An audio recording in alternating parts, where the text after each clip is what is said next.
Greetings, dear subscribers and casual listeners of my channel. Greetings, dear subscribers and simply free listeners of my channel. Today, we will take a closer look at the Malfoy family, who were portrayed throughout the Harry Potter saga as antagonists and loyal followers of Voldemort.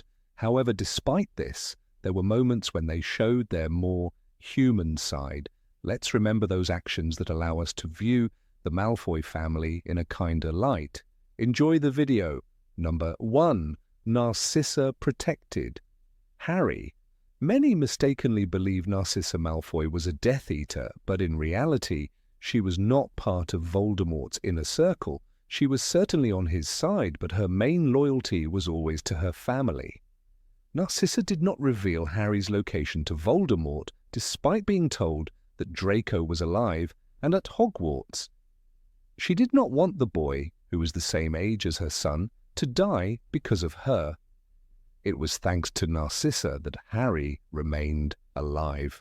Number 2. Draco didn't recognize Harry. Despite all his resentment and rivalry with Harry, Draco Malfoy did not betray him when he could have. Having been classmates for 6 years, he should have recognized Harry by his scar and facial features, especially considering Ron and Hermione were with him. But Draco refused to give him up, even though the lives of his own family were at stake. The Malfoys had already lost Voldemort's favor, yet Draco still chose to do the right thing. Number 3. Draco saved Goyle.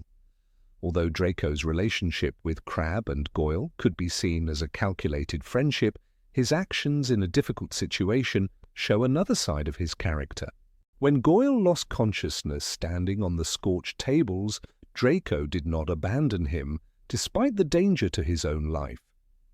He held him in his arms, showing that even in a critical moment, he did not leave his companion, even if Goyle had a lesser status. Number 4. Lucius and Narcissa didn't participate in the Battle of Hogwarts. The Malfoys, despite their affiliation with the Death Eaters, refused to participate in the Battle of Hogwarts at a crucial moment. Many view their departure as an act of cowardice, but it could also be seen as a manifestation of courage. They did not want to harm any Hogwarts students for the Dark Lord. Their decision was an indicator that they no longer wished to have anything to do with Voldemort. Number 5. Draco accepted the Death Eater's cloak to save his family. Although Draco was a tough and sometimes cruel character, he accepted the Death Eater's cloak not of his own volition, but to save his family. The Dark Lord forced him to make this choice when the Malfoys lost their position. Draco, despite his dislike for these actions, decided to do it for his loved ones. This was a display of his love and protection for his family. Number 6. Draco didn't kill Dumbledore. In his 6th year, Draco faced a very difficult situation when Voldemort tasked him with killing Dumbledore. Although Draco tried to carry out the task, he could not bring himself to kill the great headmaster, who was already weakened. This was one of his smartest decisions because, thanks to Snape's intervention, the Elder Wand ended up in the right hands and Draco remained innocent in this act. Number 7. Draco stopped Crabbe from attacking Harry and Hermione. When Crabbe tried to use the unforgivable curses on Harry and Hermione, Draco intervened and asked him to spare them. He said that the Dark Lord wanted them to stay alive, but it was obvious that Draco himself didn't want to harm his school trio. This is another example of how humanity still resided in him and how hard it was for him to use curses that were natural for other Death Eaters. Number 8. Draco chose his own path in marriage. In The Cursed Child, we see that Draco married Astoria Greengrass, a woman with a more tolerant attitude towards Muggles, blood traitors, and half-bloods. This decision was not well received by his parents, who expected Draco to follow their strict views. But he, despite their displeasure, chose his own path. This showed that he had changed and become more mature, and that he was willing to prioritize his family's happiness over his parents' expectations. Number 9. Lucius tried to protect Draco from Voldemort's wrath. Lucius Malfoy, known for his cold and calculating demeanor, surprised many when he showed a rare act of care for his family. After Voldemort tasked Draco with the near-impossible mission of killing Dumbledore, Lucius, though imprisoned in Azkaban, tried desperately to intervene. He knew that his son was doomed to fail and that failure would lead to certain death. In a bid to protect Draco, Lucius used his influence to send secret letters through his allies, attempting to find a way out of the deadly task. These letters, though never publicly acknowledged, were filled with desperate pleas for help. Lucius's actions revealed a side of him few had ever seen. Despite his loyalty to Voldemort and the Death Eaters, his love for Draco overcame his loyalty to the Dark Lord. He understood that Draco was not prepared for such a brutal mission, and even from behind bars he was willing to take any risk to try and save his son. His attempt to influence the situation was a clear indication of his fatherly concern, showing that even the coldest of individuals could be driven to protect their loved ones when faced with a real threat to their safety. Number 10. Narcissa helped Snape keep Draco alive. When Draco Malfoy was given the deadly task of assassinating Dumbledore, it seemed like a fate too dark for a boy so young. Desperate to save him, Narcissa Malfoy turned to Severus Snape, someone she knew was both a trusted ally and, in a way, her last hope. It was Narcissa who insisted on the unbreakable vow between her and Snape, a vow that bound him to protect Draco no matter what. "You must do this, Severus," she urged, her voice heavy with the weight of a mother's love. Snape, though bound by the vow, had no choice but to agree. The vow was a desperate, risky act that would not only protect Draco but also place Snape's own life on the line. This vow wasn't just a simple request, it was a sacrifice. Narcissa's decision to involve Snape wasn't easy. It meant that she had to place her trust in someone who was still, in many ways, a product of Voldemort's inner circle. Yet for Narcissa, the threat to Draco's life overshadowed any allegiance to the Dark Lord. She had already seen the toll the war had taken on her family, and the idea of losing Draco to Voldemort's plans was unbearable. "Swear to me, Severus," she demanded, making it clear that her son's survival was non-negotiable. She knew the cost could be high, but she would do anything to protect him. Narcissa's actions proved that her identity as a mother came before anything else, even her loyalty to Voldemort. By asking Snape to make the unbreakable vow, she was not just trying to protect Draco, she was willing to sacrifice everything, including a close ally's life, to ensure her son's survival. This moment solidified Narcissa's love for Draco as her greatest priority. Despite her past actions and her family's beliefs, when it came to her son, Narcissa showed a side of herself that was fiercely protective, a mother willing to go to any lengths to save her child from harm. Number 11. Draco returned Harry's wand after the Battle of Hogwarts. After the Battle of Hogwarts, Draco Malfoy made a gesture that spoke volumes. In the midst of a world still recovering from the war, where many sought vengeance against former Death Eaters, Draco did something unexpected. He returned Harry Potter's wand, the very wand Harry had lost during the battle. It was a small act, but it was deeply symbolic. This wasn't just about returning an object. It was about acknowledging the past and moving forward. Draco didn't have to do it, but he chose to. The moment was simple, yet significant. When Draco handed the wand back to Harry, there was no confrontation, no words of apology. It was as if the action itself spoke for him. In a world where grudges ran deep, Draco made a conscious decision to let go of the animosity that had once defined his relationship with Harry. He had been raised to despise Harry, yet here he was, offering him something that symbolized their shared past. In that moment, Draco seemed to accept that the world had changed, and he was ready to embrace that change. Harry, for his part, didn't take this gesture lightly. He understood that Draco was not offering the wand as a sign of weakness, but as a step toward reconciliation. It was as if Draco, in his quiet way, was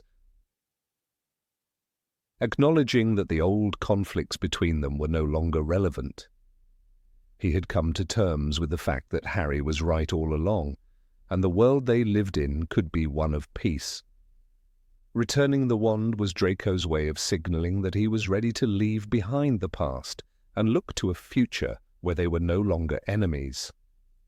Number 12. Lucius and Narcissa raised Scorpius with different values. After Voldemort's defeat, the Malfoy family underwent a subtle transformation. Lucius and Narcissa, once staunch in their conservative beliefs, began to shift their views. They no longer clung to the old prejudices that had defined their earlier lives. Instead, they made a conscious decision to raise their grandson, Scorpius Malfoy, in a different world, a world where tolerance and respect were valued above blood status. Scorpius, unlike his ancestors, grew up in an environment that encouraged friendship across magical lines. He was allowed to associate freely with children from all backgrounds, including Muggle-borns. This was a significant change from the isolationist upbringing his father Draco had experienced. It wasn't just the absence of hatred, it was the presence of understanding and open-mindedness. Lucius and Narcissa had learned from their past mistakes and sought to ensure that the cycle of bitterness would not continue with the next generation. Scorpius's character reflected this new approach. He was kind-hearted, compassionate, and most importantly, willing to challenge the prejudices that had once been ingrained in the Malfoy family. "You're not like the others, Scorpius," one of his classmates observed, impressed by the young Malfoy's openness. This was a stark contrast to the cold, rigid attitudes of his forebears, and a clear sign that Lucius and Narcissa had succeeded in raising a child who was not burdened by their past. Their decision to raise Scorpius with new values was a quiet but powerful rebellion against the old Malfoy ways. By embracing change, Lucius and Narcissa gave their grandson the freedom to choose his own path, one that was not shaped by the mistakes of the past. This was their redemption, a chance to right the wrongs they had once perpetuated and ensure that the future of the Malfoy family would be one of kindness, respect, and unity. Number 13. Draco admitted his family's mistakes and reconciled with Harry and Ron. Years after the war, Draco Malfoy did something that few would have believed possible during his youth. In The Cursed Child, we see a man who, having grown older, reflected on the actions of his family and their ties to Voldemort. Draco had long held on to the bitterness of his past, shaped by the beliefs and expectations of his parents. But as an adult, he made a choice to break free from that hatred. In a quiet yet significant moment, he reached out to Harry Potter and Ron Weasley, extending a gesture of friendship, even if cautious. At a gathering, Draco approached Harry and Ron, the tension palpable in the air. "I know my family's actions caused harm," Draco said, his voice steady but carrying the weight of years of regret. The words were simple, but the intent was clear. He had recognized the deep mistakes of his upbringing. It wasn't easy for Draco to speak those words, nor to offer an olive branch to the very people he had once seen as enemies. But he did it, and in that act, he started to undo the damage of the past. As Draco grew older, he realized that hatred and hostility only perpetuated pain. He saw the futility of clinging to old grudges. This change wasn't instant. It took time for him to let go of the bitterness instilled in him by his family. But he was no longer the teenager driven by pride and prejudice. In this moment, Draco became a symbol of change, proof that people could evolve, that they could take responsibility for their actions and seek redemption. His effort to mend things with Harry and Ron was a quiet revolution. It was a simple act, but one that carried deep meaning. Draco no longer wanted to be defined by the mistakes of his past or the legacy of his family. He chose to make amends, not just with words, but with his actions. And in doing so, he proved that it's never too late to change, that healing could begin even after years of animosity. Number 14. Narcissa secretly supported Andromeda after the war. After the Battle of Hogwarts, Narcissa Malfoy made a surprising decision. Despite her estrangement from her sister Andromeda Tonks due to the latter's marriage to a Muggle-born, Narcissa began to secretly send her letters. These weren't just words of comfort. Narcissa also sent financial aid. This act of kindness came after Andromeda had lost both her husband and her daughter. The Tonks family was shattered, and Narcissa, despite the years of distance, reached out in the most unexpected way. It wasn't something anyone could have predicted. Narcissa, the proud and stern Malfoy, who had once held fast to the blood purity ideals of her family, defied everything she had been taught. The Malfoys had long considered Andromeda a traitor to their bloodline for marrying Ted Tonks, a Muggle-born. Yet, in a quiet, hidden act, Narcissa chose family over blood. She didn't openly confront her family's prejudices, but she took secret steps to ensure her sister wasn't alone in her grief. One of the few clues to this secret kindness was a small, almost forgotten detail. A letter Andromeda received in a time of despair. "Narcissa Malfoy is the last person I expected to hear from," Andromeda once said, remembering the moment.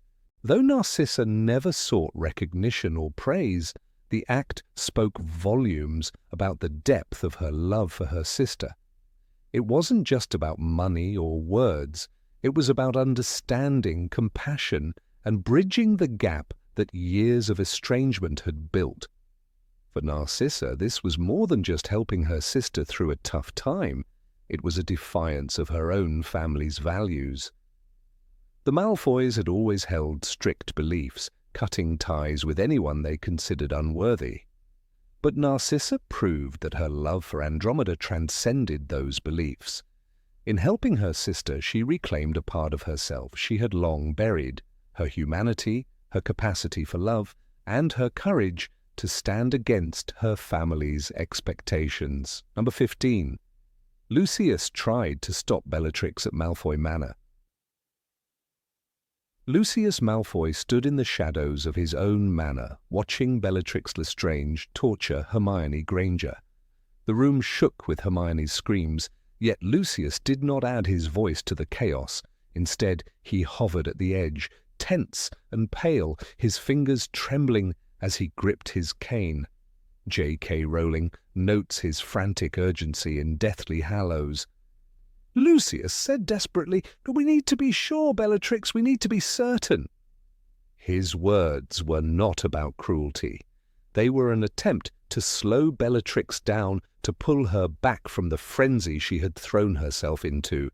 He was terrified of Voldemort, of Bellatrix, of failure, but something else flickered behind his eyes, hesitation. Lucius Malfoy, who once swaggered through the halls of power, now looked like a man cornered by his own past. Each time Bellatrix raised her wand, he took a half step forward, then froze. He could not openly defy her. She was Voldemort's most devoted follower. But his strained voice and restless movements revealed a desire to end the brutality.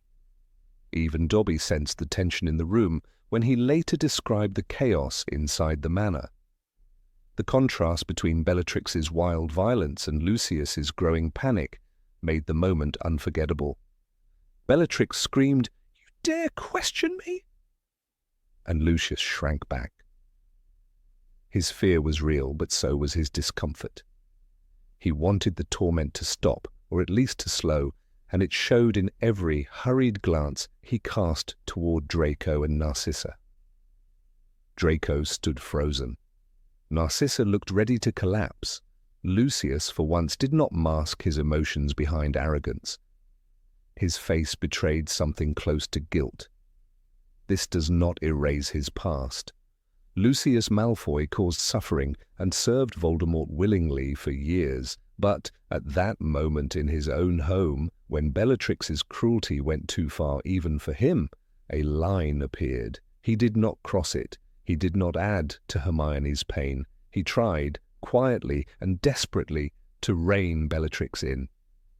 That small gesture does not redeem him, but it reveals a truth often forgotten. Even Lucius Malfoy, the proud Death Eater, had moments when regret broke through the surface. Number 16. Draco regretted Crabbe's death despite his betrayal. In the tense aftermath of the Battle of Hogwarts, when the castle's stones still held the warmth of spells cast in desperation, the legacy of the Malfoy family began to shift in subtle but important ways. Among the many quiet stories hidden beneath the roar of victory and loss, one of the most striking is Draco Malfoy's private regret over the fate of Vincent Crabbe. Although Crabbe's death was the result of his own reckless choices inside the Room of Requirement, Draco later came to see the tragedy as a mirror of his own failures. His remorse, whispered to those few who ever heard him speak honestly, revealed a level of reflection that few expected from the former Slytherin prince. The dramatic fall of Vincent Crabbe began long before the fiend fire erupted across the enchanted chamber. Crabbe had always been shaped by the darker whispers of the wizarding world, influenced by his father's loyalties to Voldemort and emboldened by the arrogance that surrounded the young Slytherins of his circle. Yet it was Draco who stood at the centre of that world, the quiet axis around which Crabbe and Gregory Goyle revolved.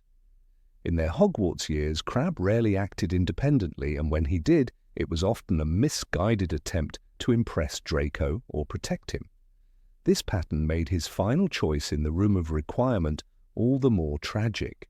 During their pursuit of Harry Potter, Ron Weasley and Hermione Granger, Crabbe unleashed a spell he barely understood. The book describes the moment with chilling simplicity, noting that Crabbe produced a burst of fiend fire, the cursed flames roaring to life in monstrous shapes. This was not loyalty. It was desperation mixed with confusion and anger, emotions that had been simmering beneath Crabbe's surface for years. He disobeyed Draco's plea to stop, driven by a misguided belief that power, even uncontrollable power, could give him the dominance he had long craved. Draco, despite his own fear and conflicting loyalties during that final year, recognized instantly how disastrous Crabbe's decision was. The fire did not merely consume the room, it consumed Crabbe himself. In the months that followed the battle, Draco kept mostly to Malfoy Manor, living in a silence broken only by the unspoken tension that bound his family. When he finally spoke of Crabbe's deadliness and his own tangled emotions, he admitted a truth that surprised even himself. He felt responsible. "I should have stopped him long before that day," Draco confessed later, the weight of that sentence lingering long after it was spoken. He believed that Crabbe had gone astray because he, Draco, had failed to guide him.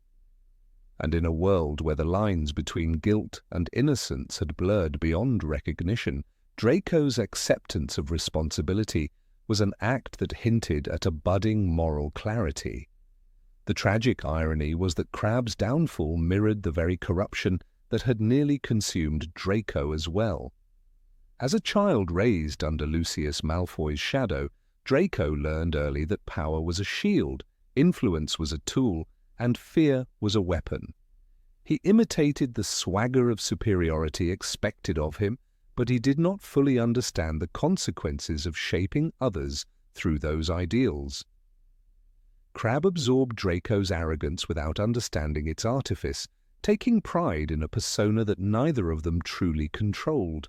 Draco, in retrospect, recognized that the version of himself he performed at Hogwarts had helped push Crabbe toward a world-view where destructive spells and reckless bravado seemed like viable solutions. The fiend fire itself became a ghost in Draco's memory, a roaring reminder of what blind loyalty and misdirected rage could unleash. Each time he closed his eyes, he saw the living flames twisting into serpents, lions, and monstrous entities that devoured everything in their path. He remembered the moment he realized Crabbe had not escaped. He remembered the sickening wave of helplessness that washed over him as Goyle screamed his friend's name. Though Draco survived, the image of Crabbe engulfed by his own spell became a wound that refused to heal. The book's description, "Crabbe fell and the fire swallowed him," seemed too brief, too simple for a tragedy that marked Draco deeply. Regret, however, did not appear instantly. Draco was not ready, in the immediate aftermath, to confront the emotions that tangled within him. It was only when the dust of war settled, when Hogwarts was rebuilt, and the wizarding world began the slow process of stitching itself back together, that Draco truly understood the magnitude of the loss. He realized that Crabbe had not simply been a bully or a follower. He had been a boy, confused and impressionable, raised in a home where violence and prejudice were everyday language. Draco knew that world too well. He knew how easily a child could mistake cruelty for strength and obedience for purpose. For Draco, confronting Crabbe's death became part of confronting himself. He began to see with increasing clarity the dangerous illusions he had once embraced.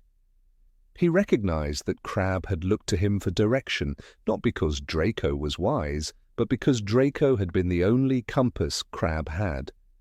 And that compass, as Draco admitted with quiet shame, had been pointing in the wrong direction. He wondered whether things might have turned out differently if he had dared, earlier in their school years, to question the values he had been taught. If he had shown Crabbe a different path, even slightly different, perhaps the boy would not have clung so desperately to destructive power in their final confrontation. Number 17. The Malfoy family gave up dark artifacts after the war. The Malfoy family's decision to renounce their dark heritage after the fall of Voldemort is one of the most profound acts of redemption in the wizarding world, showcasing an unexpected but deeply meaningful transformation. This decision was made all the more significant by the family's long history of affiliation with the Dark Lord and his followers. For generations, the Malfoys had built their fortune and status on the strength of pureblood ideology, aligning themselves with dark forces and using forbidden magical artifacts as symbols of power and authority. Yet after the death of Voldemort, something remarkable happened. Lucius Malfoy, the Patriarch, who had once proudly displayed his allegiance to the Dark Lord, took a step that no one expected. He willingly handed over his collection of dark artifacts and cursed objects to the Ministry of Magic. The collection that Lucius had gathered over the years was vast and dangerous. It included objects of immense power, many of which were known to be illegal, possessing dark enchantments that could bring devastation to both wizard and muggle alike. There were ancient wands, cursed jewelry, and potions that could manipulate time and death. For the Malfoys, these items were more than just tools of power. They were symbols of their family's place in the wizarding hierarchy, their association with the highest echelons of dark magic. But after Voldemort's defeat, the very meaning of these objects shifted. Instead of representing power, they became reminders of a past that the Malfoys could no longer embrace. Lucius Malfoy had been one of Voldemort's most loyal supporters, a man who had willingly participated in the worst atrocities of the First and Second Wizarding Wars. His life had been intertwined with Voldemort's rise to power, and even after Voldemort's downfall, Lucius remained entangled in the web of dark magic. It was this very web that held the Malfoy family captive for so long. However, when faced with the reality of the post-war world, Lucius made an uncharacteristic choice. He realized that the world had changed irrevocably, and to continue holding on to the past would only lead to the further degradation of his family. His decision to surrender the dark artifacts to the ministry was not just an act of self-preservation, it was a symbolic break from a history that had brought so much pain and suffering. The Malfoys had lived in the shadows of Voldemort for too long, and this was their chance to step into the light. The moment Lucius handed over the collection was pivotal, not just for his family, but for the wizarding world as a whole. It was a sign that even those who had once embraced the darkest of magics could choose to change, to reject the past and embrace a new future. Draco Malfoy, Lucius's son, had his own journey of transformation. In the years leading up to Voldemort's fall, Draco had been forced into a position where he had to make difficult choices that tested his loyalties and his understanding of right and wrong. The pressure to follow in his father's footsteps weighed heavily on him, but as the war unfolded, Draco's heart began to change. He saw the consequences of the choices made by his family and realized that being a Malfoy meant more than just upholding traditions. It meant embracing responsibility and recognizing that the world was no longer the same. When Draco's parents made the decision to surrender the dark artifacts, Draco's role in this change was subtle, yet profound. While his father took the initial step of returning the dangerous objects, it was Draco who fully internalized the need for this change. It was a long process, but Draco came to understand that the dark legacy of the Malfoy name was something that needed to be left behind if he was to ever find peace.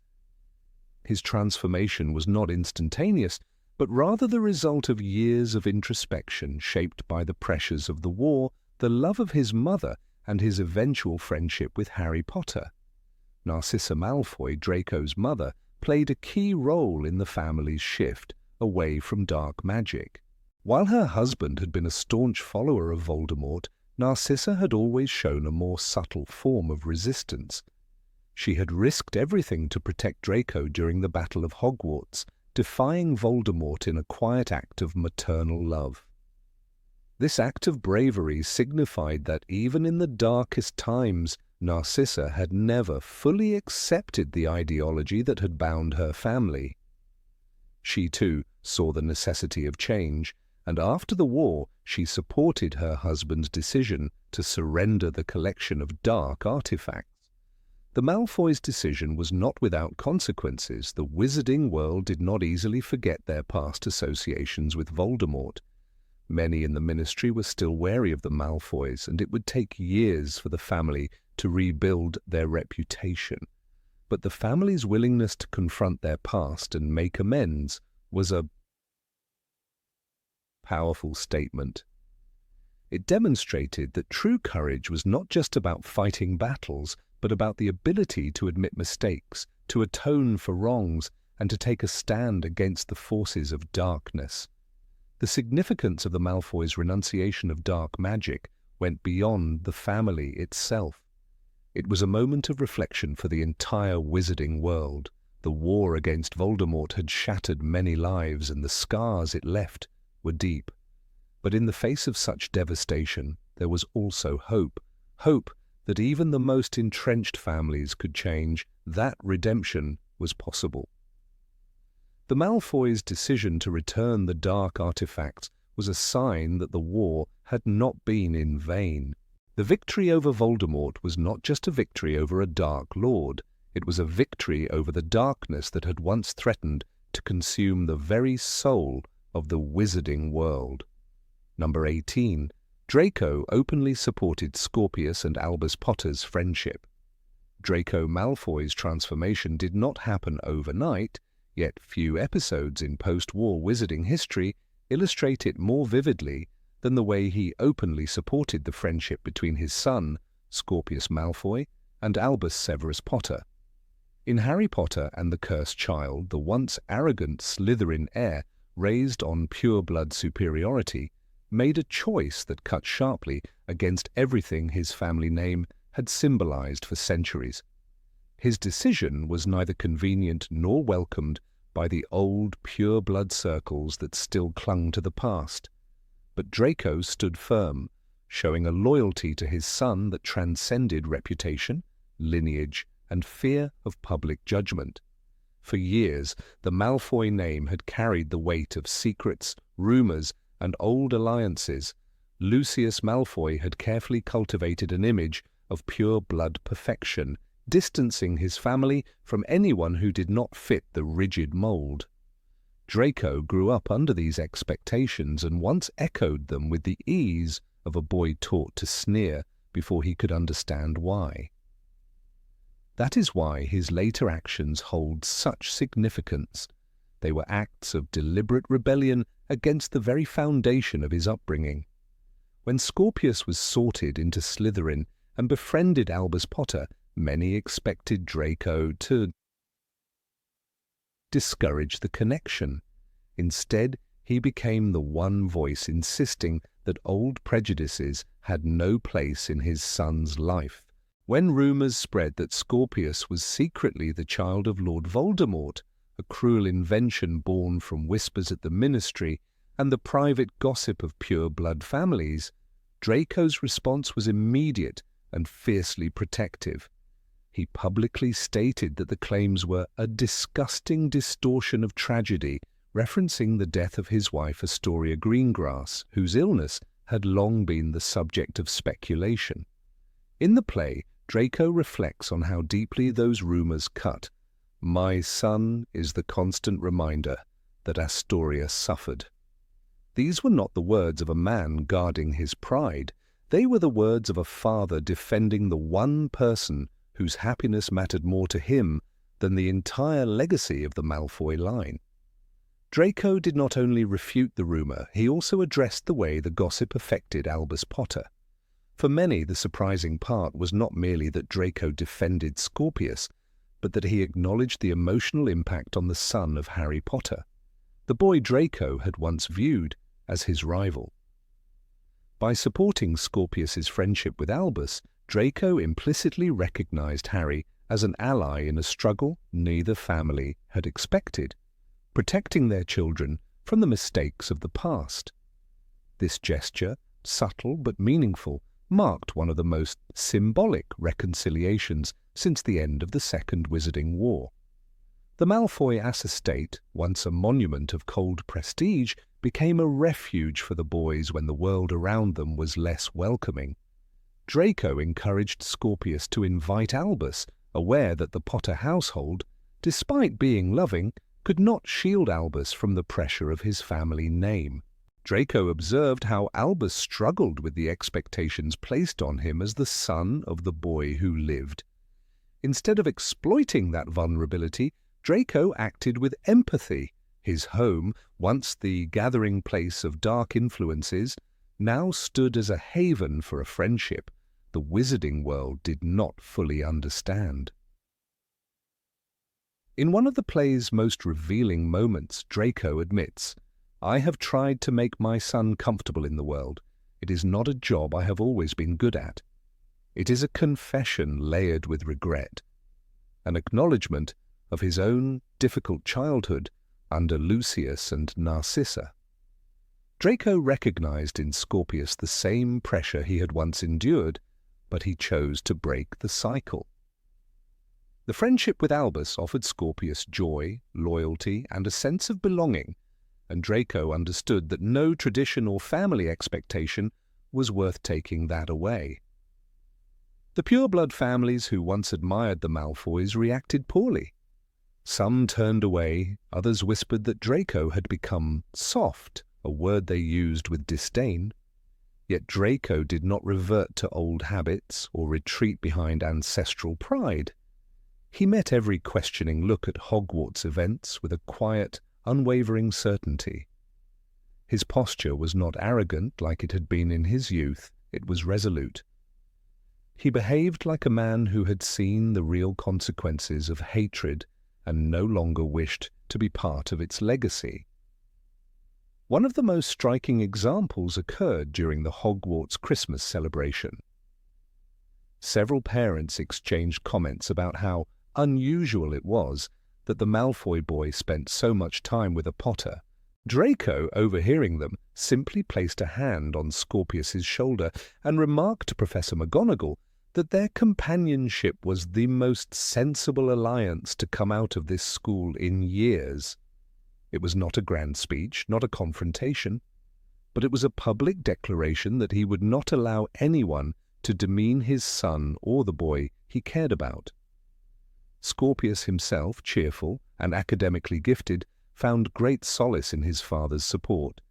In the narrative, it is clear that the loss of Astoria had created a delicate balance at home. The friendship with Albus lifted some of the grief that had settled over the Malfoy estate. Draco, noticing this warmth returning to his son's life, embraced it rather than analyzing it through the lens of old societal rules. He had once been a boy deprived of the freedom to choose his friends. The last thing he wanted was to imprison Scorpius in the same cage. Number 19. Narcissa helped hide evidence that could hurt Snape. When the dust of the Battle of Hogwarts settled and the castle stood in its wounded silence, the wizarding world rushed to assign blame, praise, and final judgments.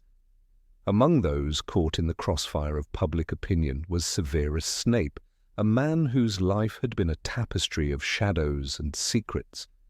The Ministry of Magic, eager to rebuild its authority, combed through every corner of Hogwarts for documents that might confirm or deny Snape's allegiance. What few understood was that one of the most unlikely figures in this saga, Narcissa Malfoy, stepped forward in her own quiet way to alter the fate of a man already gone. Her actions, invisible to most, were shaped by a memory she could never forget, the night when Snape became the unexpected guardian of her son's life. Long before the Ministry's investigators arrived, Narcissa walked through the abandoned classrooms, gliding like a ghost between shattered desks and fallen stones. She knew what she was searching for. Snape had kept records, private notes, a few stray letters, and remnants of his work as both a spy and a professor. Many of these writings contradicted his public image as Voldemort's unwavering servant, yet in the wrong hands they could be twisted into evidence of treachery against the Ministry itself. She remembered the words spoken years earlier, in the dim light of Spinner's End, the unbreakable vow, sealed with a soft flash of magic, binding Snape to watch over Draco and carry out the deed. It was a vow she had begged for in desperation. Now she was determined to repay what she considered a silent debt.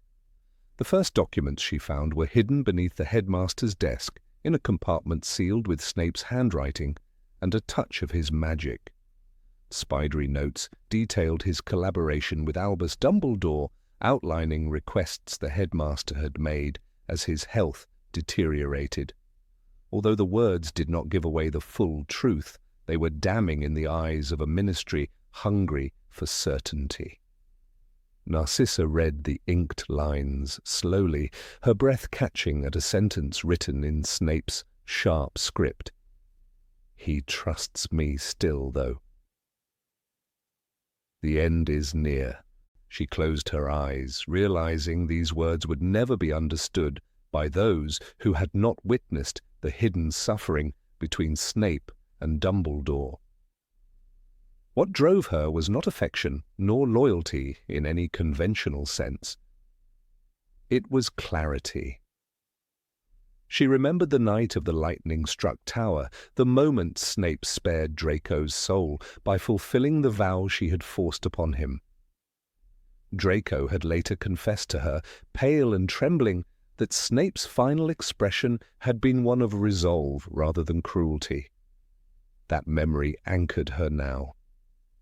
As she folded the delicate notes into her cloak, she felt the weight of their significance. She was preserving not a reputation, but a truth no one else cared enough to guard. The ministry officials, including the newly appointed Undersecretary Titus Warrington, were days away from inspecting the castle. They were already suspicious of the Malfoy family, whose alliance with Voldemort had left deep stains. Draco, exhausted from the war and ashamed of his past, begged her to let the ministry handle Snape's belongings. But Narcissa, who had learned long ago that official narratives seldom reflected reality, refused. She had seen firsthand how a man could be condemned by a single misunderstood scrap of parchment. She would not allow that to happen a second time. Her search led her to Snape's old potions classroom, where the smell of crushed herbs lingered in the cracked stone. Behind a shelf of dusty jars, she found a leather-bound notebook protected by simple enchantments. The pages revealed experiments on antidotes, including a partially scribbled formula meant to counter curses favored by the Death Eaters. She realized instantly that such notes, if exposed, could be twisted into accusations that Snape had been helping Voldemort refine his methods. Yet the context made it clear he had been trying to save lives. She traced her finger along a passage quoting a line from Advanced Potion Making, a book Snape himself had once annotated as a student. Even now he relied on the methods he had mastered long ago. It gave her a strange sense of sorrow to see this continuity. The most dangerous document she found was a letter addressed to Dumbledore, unfinished and blurred with water stains. In it, Snape confessed his fear that Voldemort would discover the truth about the Elder Wand. The line read, "He believes power is everything, but you and I know the opposite. Still, I will play my part until the last breath if it means the boy survives."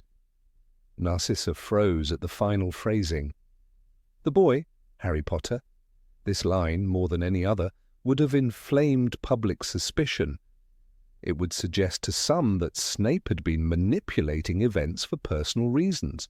To others, it could imply collusion with Dumbledore at a level the Ministry might deem treasonous.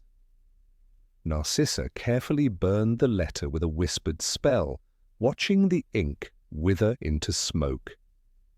What anchored her resolve were the words Harry Potter himself later repeated. Snape was Dumbledore's man. Narcissa had heard this testimony indirectly through Andromeda Tonks, her estranged sister, who had chosen the path of the Order.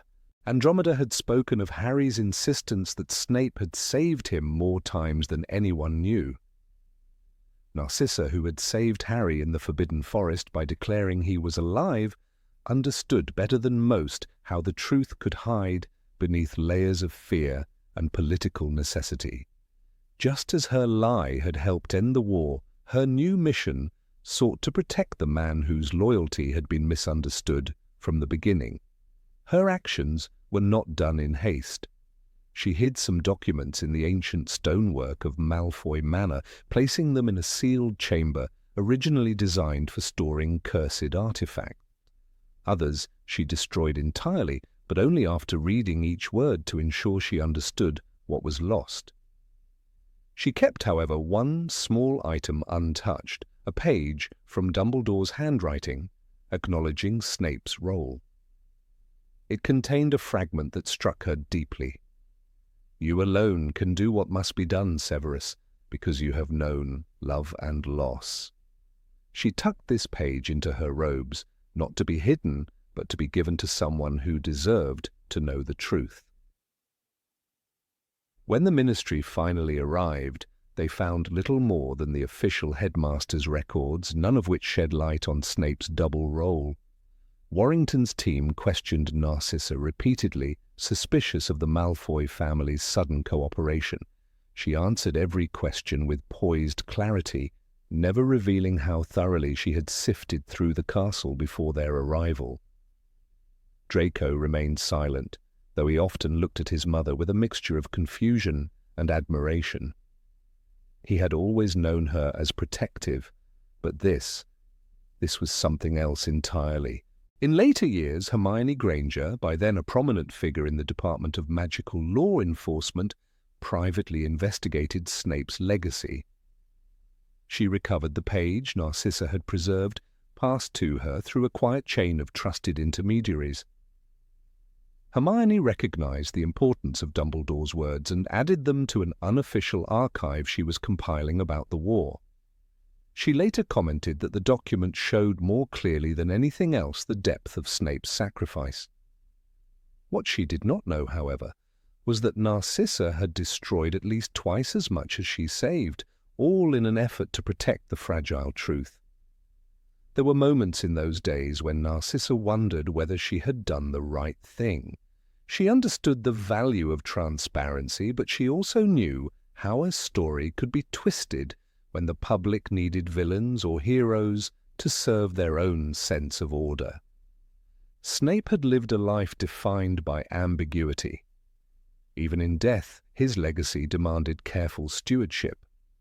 She reasoned that her role was not to rewrite history, but to shield it long enough for someone wiser and less biased to uncover it. Years later, when Harry Potter named a son after Severus, she knew that moment had come. The truth had survived without the need for the Ministry's approval.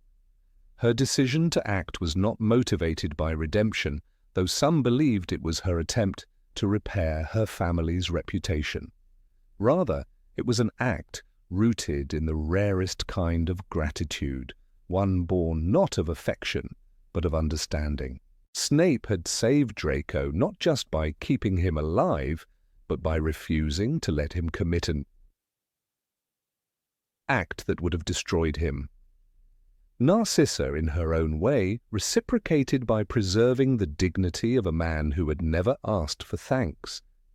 It was not heroism, at least not in the traditional sense. It was something quieter, sharper, and deeply human. Those who knew her later remarked that Narcissa Malfoy carried herself differently after the war, as if she bore a responsibility invisible to others. She never spoke of Snape's documents again and refused to answer questions about her involvement. Her silence became its own testament, a kind of moral boundary she would not cross. What mattered was that she had acted when no one else would. She had looked at a life steeped in misunderstanding and extended a hand not in friendship, but in respect. Even today, historians debate the missing pieces of Snape's story. They argue over why certain records vanished or why no detailed account from him ever surfaced. Few suspect the truth, that a single woman moved through the ruins of Hogwarts with steady purpose, guarding the fragments of a man whose life defied simple definitions.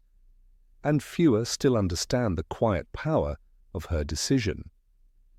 In saving those fragile remnants from misuse, Narcissa Malfoy honored the last loyal act of a man who had protected her family when he had every reason not to. Her choice stands as one of the war's lesser-known stories, yet it reveals something profound, that redemption is not always loud, nor is gratitude always obvious. Sometimes it takes the form of a shadowed figure bending over forgotten pages, protecting a truth fragile enough to be lost. Through that act, Narcissa did something she had rarely allowed herself before. She stepped beyond fear, beyond allegiance, and beyond self-interest. She preserved the memory of a man who had sacrificed everything, and in doing so she finally understood what it meant to act selflessly, not for herself, but for the legacy of another. Number 20. Lucius donated a family heirloom to reconcile with the Ministry. Lucius Malfoy understood better than anyone that reputation in the wizarding world was a currency more fragile than galleons and far more difficult to restore once stained. In the months following the Battle of Hogwarts, when the Ministry of Magic reopened investigations into the activities of former Death Eaters, the Malfoy family found itself standing perilously close to the edge. Their grand manor in Wiltshire, once a symbol of superiority, became the silent witness of Ministry inspectors, magical auditors, and whispered rumours in the Daily Prophet. The The threat of asset seizure hung over them like a suffocating fog. It was then, at the height of this turmoil, that Lucius made a decision no one in his ancestral line would have ever considered. He relinquished the Malfoy family's oldest magical relic, the Armandus scepter, in a desperate attempt to shield his family from ruin. The Armandus scepter, named after Armandus Malfoy, the founder of the family's British branch, was far more than a glittering artifact locked behind glass. It was the physical embodiment of the Malfoy legacy, passed from patriarch to patriarch for nearly 9 centuries. Generations believed it ensured prosperity, influence, and protection through the darkest eras of magical history. It was fashioned of white ash wood reinforced with embedded strands of silver basilisk scale, crowned with a shimmering emerald orb that pulsed faintly in moonlight. Even wizards who despised the Malfoys privately admitted the scepter was one of the most enigmatic magical relics still in existence. To sacrifice it was to sacrifice a piece of the family's soul. Lucius had never expected that he, proud, fiercely traditional, and unwaveringly conscious of bloodline, would one day stand before ministry representatives offering the relic freely. Yet even he could not deny that the world had changed irrevocably after Voldemort's fall. As Kingsley Shacklebolt reorganized the ministry, justice was administered with unprecedented transparency. Suspicions surrounding the Malfoys intensified daily, and the Wizengamot whispered about confiscations. Lucius could no longer rely on old alliances or on the slippery protection of influence. Our choices show what we truly are far more than our abilities, Dumbledore once told Harry in the Great Hall. And in a strange twist of irony, Lucius found himself guided by that truth as he faced the ministry's scrutiny. The decision took root late one night in the Manor's private library, where Lucius sat alone long after Narcissa and Draco had withdrawn to their rooms. He gazed at the display cabinet where the Armandus scepter was kept under multiple protective enchantments. His reflection trembled on the glass, a man visibly aged, exhausted, and humbled. During the war, he had clung to status symbols as shields against fear. Now those symbols condemned him. The scepter seemed to stare back at him like a silent judge, demanding to know whether he valued pride more than the survival of his family. For the first time, Lucius admitted the answer. He did not. The following morning, when magical law enforcement officers arrived for yet another inquiry, Lucius asked to speak with Kingsley Shacklebolt directly. His request was met with surprise, but it was granted. Lucius carefully presented the scepter, wrapped in a velvet cloth bearing the Malfoy crest, and declared his intention to donate it to the Hogwarts Reconstruction Fund.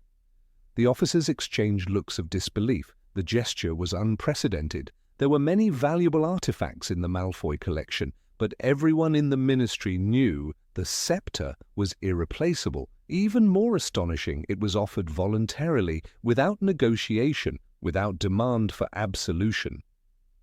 For Lucius, the moment felt like tearing away a part of himself. His hands trembled slightly as he released the relic. Though he masked his emotions beneath cold dignity, the surrender wounded him deeply. Since childhood, he had been taught that the scepter was the ultimate proof of Malfoy's superiority. Letting go of it forced him to confront the painful truth that superiority, power, and vanity had led his family into darkness.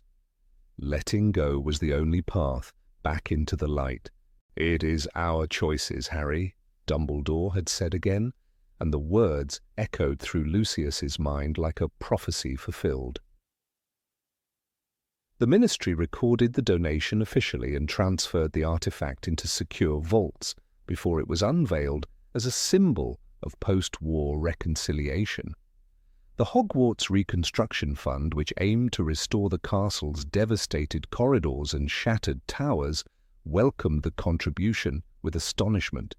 Many witches and wizards who had once avoided even speaking the Malfoy name now acknowledged that this act was more than payment, it was a confession. Even Minerva McGonagall, though wary, admitted privately to colleagues that the gesture carried weight. Actions, especially painful ones, mattered. The public learned of the donation through a carefully worded statement released by the ministry. The announcement sent shockwaves through the magical community. Reactions varied. Some saw it as a clever political maneuver, while others viewed it as a genuine step toward redemption. Xenophilius Lovegood wrote in the Quibbler that the relic's magic might purify its new home, while more skeptical voices suggested the Malfoys were simply trying to avoid imprisonment. But those closest to the events understood a deeper truth. Lucius Malfoy would never have parted with the Armander's scepter unless something profound within him had shifted. Harry Potter himself, unexpectedly, became one of the few public figures who supported the ministry's decision not to pursue further punishment. Harry had witnessed moments during the war when Narcissa and Draco made choices that diverged from the path of cruelty. Narcissa's declaration to Voldemort in the Forbidden Forest, "He is alive," had saved Harry's life. Draco's inability to identify Harry at Malfoy Manor had bought the Resistance precious time. And now Lucius had offered his greatest treasure in the hope of protecting his family from a future shaped by their past mistakes. In Harry's view, these were not excuses but signs of change. Draco, though silently grateful for his father's sacrifice, struggled to navigate the emotional labyrinth it created. The scepter had been part of his upbringing, something he had admired with awe while Lucius lectured him on lineage and legacy. To see it gone surrendered to the very ministry they once tried to manipulate left Draco shaken. Yet it also allowed him to breathe more freely. Without the weight of the relic, he felt less constrained by the expectations of his ancestors. He could build something new for himself and for the generations that would follow. Narcissa, ever the quiet strategist of the family, understood the magnitude of Lucius's choice more clearly than anyone. She saw the exhaustion in his eyes, the deep weariness of a man who had lost control of the life he once ruled. By giving up the scepter, Lucius reclaimed not power, but agency. For the first time since Voldemort returned, he had made a decision not from fear, but from remorse. Narcissa placed her hand gently on his shoulder that evening, letting him know that she recognized the depth of his sacrifice. Within Hogwarts itself, where the reconstruction of the Grand Staircase demanded countless resources, the contribution became a quiet legend among students. The relic symbolized not only financial support, but the possibility of transformation. Professor Flitwick mentioned to a group of Ravenclaws that even the proudest wizard might change when confronted with the consequences of his own choices. "Magic is in the mind as much as in the wand," he said, and the students nodded, understanding that the statement carried a deeper meaning. The scepter was eventually placed in the Hogwarts Historical Archive, protected but visible, accompanied by a plaque that read, "Donated to the reconstruction of Hogwarts by Lucius Malfoy in the aftermath of the Second Wizarding War." The simple inscription captured a story far more complex than the words could express.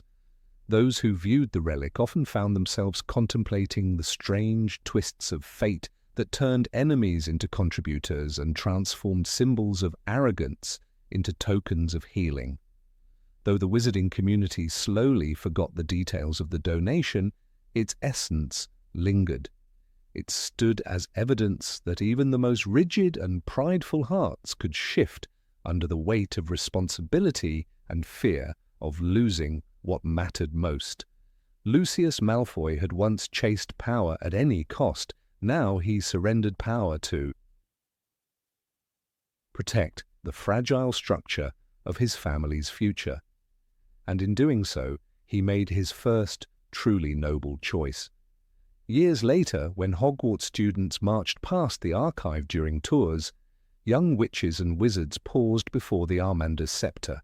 Some saw only an ancient artifact, but others perceived something more meaningful, a reminder that redemption rarely arrives through grand speeches or heroic feats. Sometimes it comes quietly, through painful decisions made in solitude. And in the case of Lucius Malfoy, it came through giving up the very thing he once believed made him unbreakable. Number 21. Draco personally apologized to Neville Longbottom. The years at Hogwarts left a long trail of memories for every student, but few carried heavier shadows than those shared between Draco Malfoy and Neville Longbottom. Their dynamic had once been painfully predictable. Draco spoke, Neville flinched. Draco sneered, Neville tried to disappear. Yet the war that shook the wizarding world changed the architecture of souls, even those who once seemed carved from ancestral arrogance.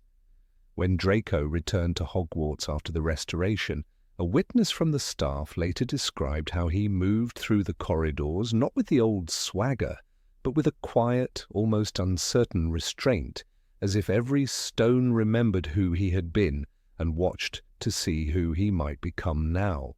Neville, in those same corridors, had become someone entirely new, braver, steadier, almost unrecognizable from the shy boy who once trembled at the word Boggart. Having fought in the Resistance, destroyed Nagini, and stood face to face with Voldemort, he now carried himself with a confidence that came from survival rather than pride. Even so, old wounds have a way of lingering beneath the surface, and the name Malfoy, when whispered, still made certain memories sting. It was during those fragile months of reconstruction that the moment unfolded, a moment absent from any official record, but preserved in the recollections of Professors Pomona Sprout and Phileas Flitwick, who observed it quietly from a distance. Draco's transformation did not spark suddenly, nor was it the result of a single revelation. Rather, it developed like the slow unlearning of inherited certainty. He had grown up believing, as he once boasted, that you'll soon find out some wizarding families are much better than others, Potter. That line, pulled directly from Harry Potter and the Sorcerer's Stone, had become a symbol of his early worldview. But the war forced him to confront the consequences of that belief. His family's choices, his father's allegiance, his mother's desperation, his own trembling participation had reshaped his understanding of right, wrong, and the impossible grey between. By the time he returned to Hogwarts, it was clear that the foundations on which he had built his identity had eroded beyond repair. Neville, meanwhile, had every reason to hold resentment. Draco had mocked his clumsiness from their very first year, laughed when his remembrall turned red, and treated him as less than worthy of magical heritage.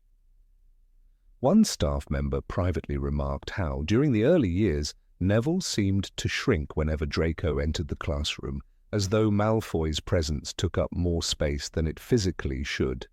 But war humbles some and strengthens others. Neville emerged more resilient, while Draco returned quieter, more reflective, even haunted. It was inevitable that their paths would eventually converge, though no one anticipated the form that encounter would take. On a late afternoon, when the autumn sun cast long, honey-coloured shadows across the entrance hall, Draco paused near the wide stone staircase. Behind him, portraits whispered among themselves, recognizing him with tones of curiosity rather than admiration. Neville crossed the hall carrying a bundle of herbology texts, followed by the faint smell of earth and greenhouses. Though neither had planned it, the weight of shared history created a gravity field around them. They could not avoid one another forever. What happened next, according to Professor Sprout, revealed something more profound than a simple apology.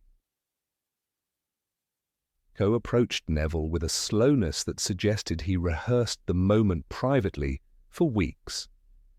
His shoulders were tense, his eyes lowered not out of shame alone, but out of the paralyzing fear of being seen as he once was.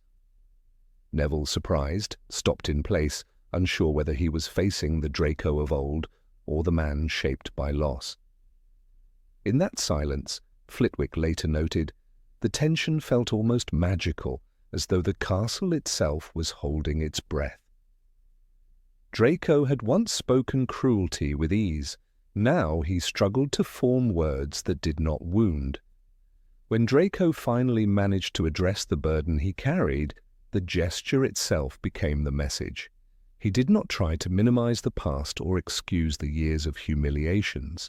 He acknowledged without embellishment the harm he had caused, how he had once mocked Neville's fear, belittled his abilities, and treated him as less than worthy of respect. It was not a grand speech, but an honest confession, heavy with the weight of regret. Staff members later described how Draco's posture, slightly bowed, resembled someone offering something fragile with both hands. In that vulnerability lay the sincerity of his transformation. What made the moment remarkable was Neville's reaction. He did not respond with triumph or bitterness, though both would have been understandable. Instead, he regarded Draco with a calm maturity shaped by loss and victory. Neville had learned through tragedy that vengeance is rarely the balm people believe it to be. As someone who had once stood trembling before Voldemort and yet persisted, he now carried an internal steadiness that allowed him to see the difference between genuine remorse and hollow formality. The apology, unexpected as it was, reached him in a place deeper than wounded pride. Draco's growth, staff members observed, had been gradual but genuine. He helped repair shattered staircases, assisted McGonagall with restoring damaged classrooms, and spent long afternoons working quietly in the library.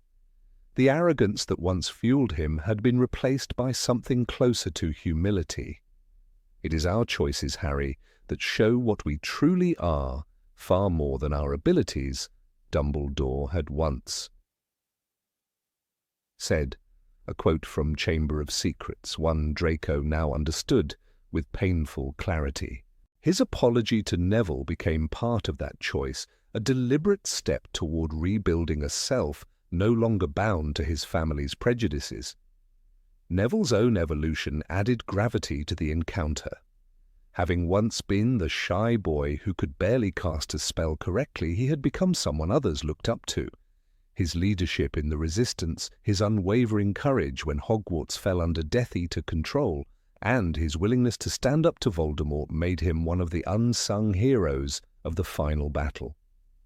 Even so, old scars lingered, and Neville privately admitted to Sprout once that Malfoy's insults had felt sharper than curses in their youth.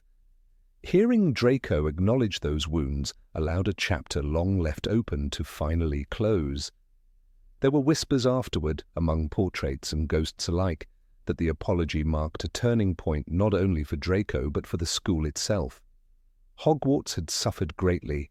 Walls cracked, lives lost, trust shattered. Its restoration was not simply a matter of magic and stone, but of mending relationships between former rivals, rebuilding community, and acknowledging hidden grief. Draco's gesture, unexpected and courageous, became an example for other students struggling with the weight of their past actions as members or sympathizers of the Death Eaters. One particularly vivid detail shared by Professor Flitwick was the way the air shifted after the apology. He claimed it reminded him of the moment after a spell breaks, stillness dissolving into a quiet release. Draco and Neville, no longer trapped by the shadows of their school days, stood for a moment as equals. Not friends, certainly not yet, but no longer enemies. In that transformation lay something profoundly human, the recognition that remorse and forgiveness, when sincerely offered, can reshape even the most fractured histories. Some observers later speculated that Draco's courage stemmed partly from his mother Narcissa, whose protection of Harry in the Forbidden Forest had demonstrated a deeper moral backbone within the Malfoy family. Others believed the turning point was the ding moment Draco refused to identify Harry in Deathly Hallows, a hesitation that indicated the internal battle already brewing within him. Whatever the cause, his apology to Neville became the clearest outward sign of that inner shift, a step toward becoming a man defined not by lineage, but by conscience. Neville, for his part, carried the moment quietly, never mentioning it publicly and never seeking praise for accepting the apology. His silence spoke of maturity rather than secrecy. As someone who had once grappled with fear of disappointing his grandmother and insecurity about his magical ability, he understood the power of growth better than most. His acceptance did not erase the past, but reframed it, turning teenage cruelty into an opportunity for healing rather than a lingering source of pain. In the years that followed, Draco's gesture became part of Hogwarts' unofficial law, a whispered reminder that even those shaped by prejudice and pride could change when faced with the truth of their actions. Students who learned of the event saw it as a quiet testament to the complexities of human character. Draco Malfoy, once the embodiment of pure-blood arrogance, had found the strength to confront the harm he had caused. Neville Longbottom, once the symbol of vulnerability, had become strong enough to accept that remorse. Perhaps the most striking aspect of the encounter was how ordinary it appeared from a distance. Two young men standing in a hall of a half-restored castle. Yet beneath that simplicity lay the weight of an entire generation's trauma and the fragile hope for renewal. Draco's apology was not a grand gesture meant for applause, but a personal step toward redemption. Neville's acceptance, steady and quiet, became the completion of that arc. Together, their moment reflected the essence of what the post-war wizarding world needed most: the courage to face the past and the grace to move forward. Number 22. The Malfoys helped heal the wounded after the battle. In the uneasy weeks that followed the Battle of Hogwarts, the castle echoed with unfamiliar sounds, the clinking of potion vials, the rustle of healer robes, and the weary footsteps of witches and wizards who had given everything in the final stand against Voldemort. Despite the Ministry dispatching emergency crews, the number of the injured far exceeded expectations. Entire corridors had been transformed into makeshift recovery halls, and it was there, among the rows of trembling candles and potion-scented air, that an unexpected sight unsettled and intrigued the survivors.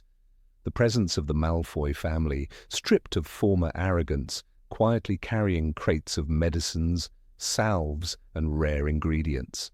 Most remembered the Malfoys only as figures of privilege and shadow, people whose name, for years, had carried a mixture of power and fear. Yet Narcissa Malfoy, dressed plainly and with uncharacteristically tired eyes, moved through the corridors like someone on a mission. She brought with her entire chests of medical supplies from Malfoy Manor's storerooms, rare dittany, blood-replenishing phials, bezoars, skeely balm, and expensive restorative draughts brewed long before the war.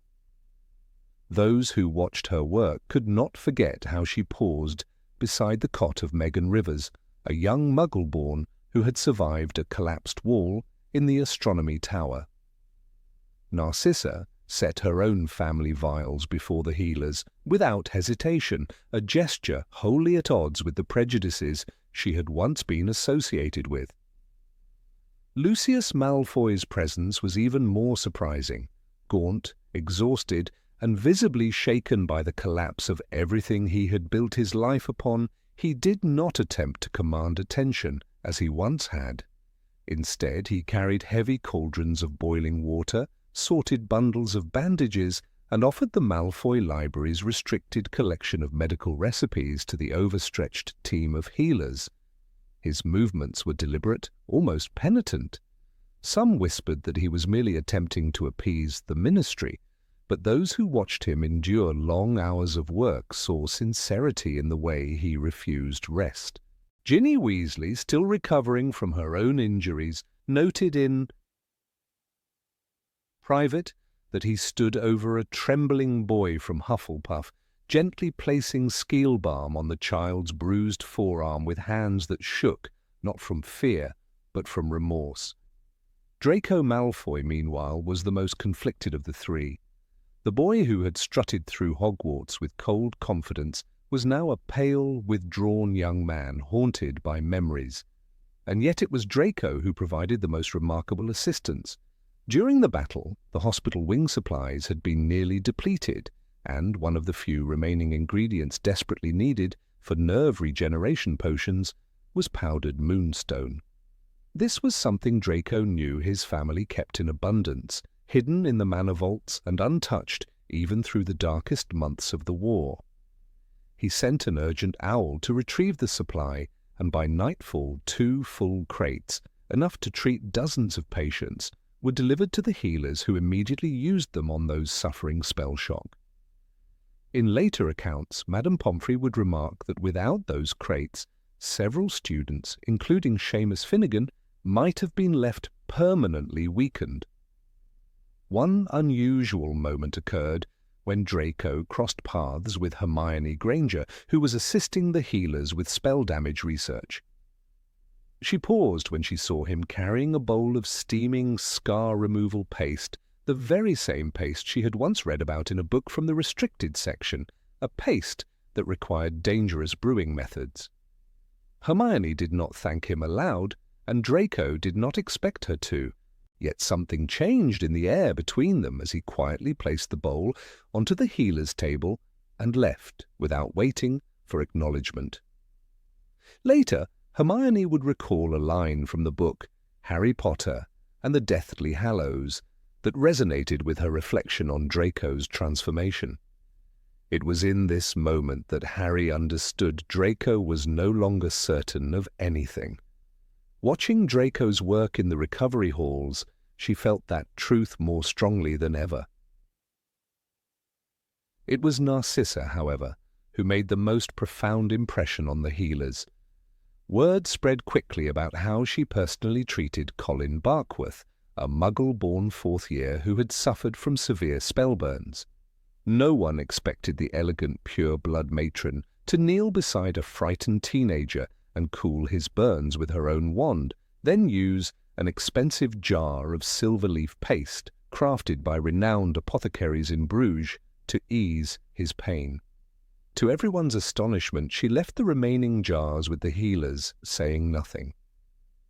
Those who observed her recalled that this was the same woman who had once walked through the halls of Malfoy Manor with disdain.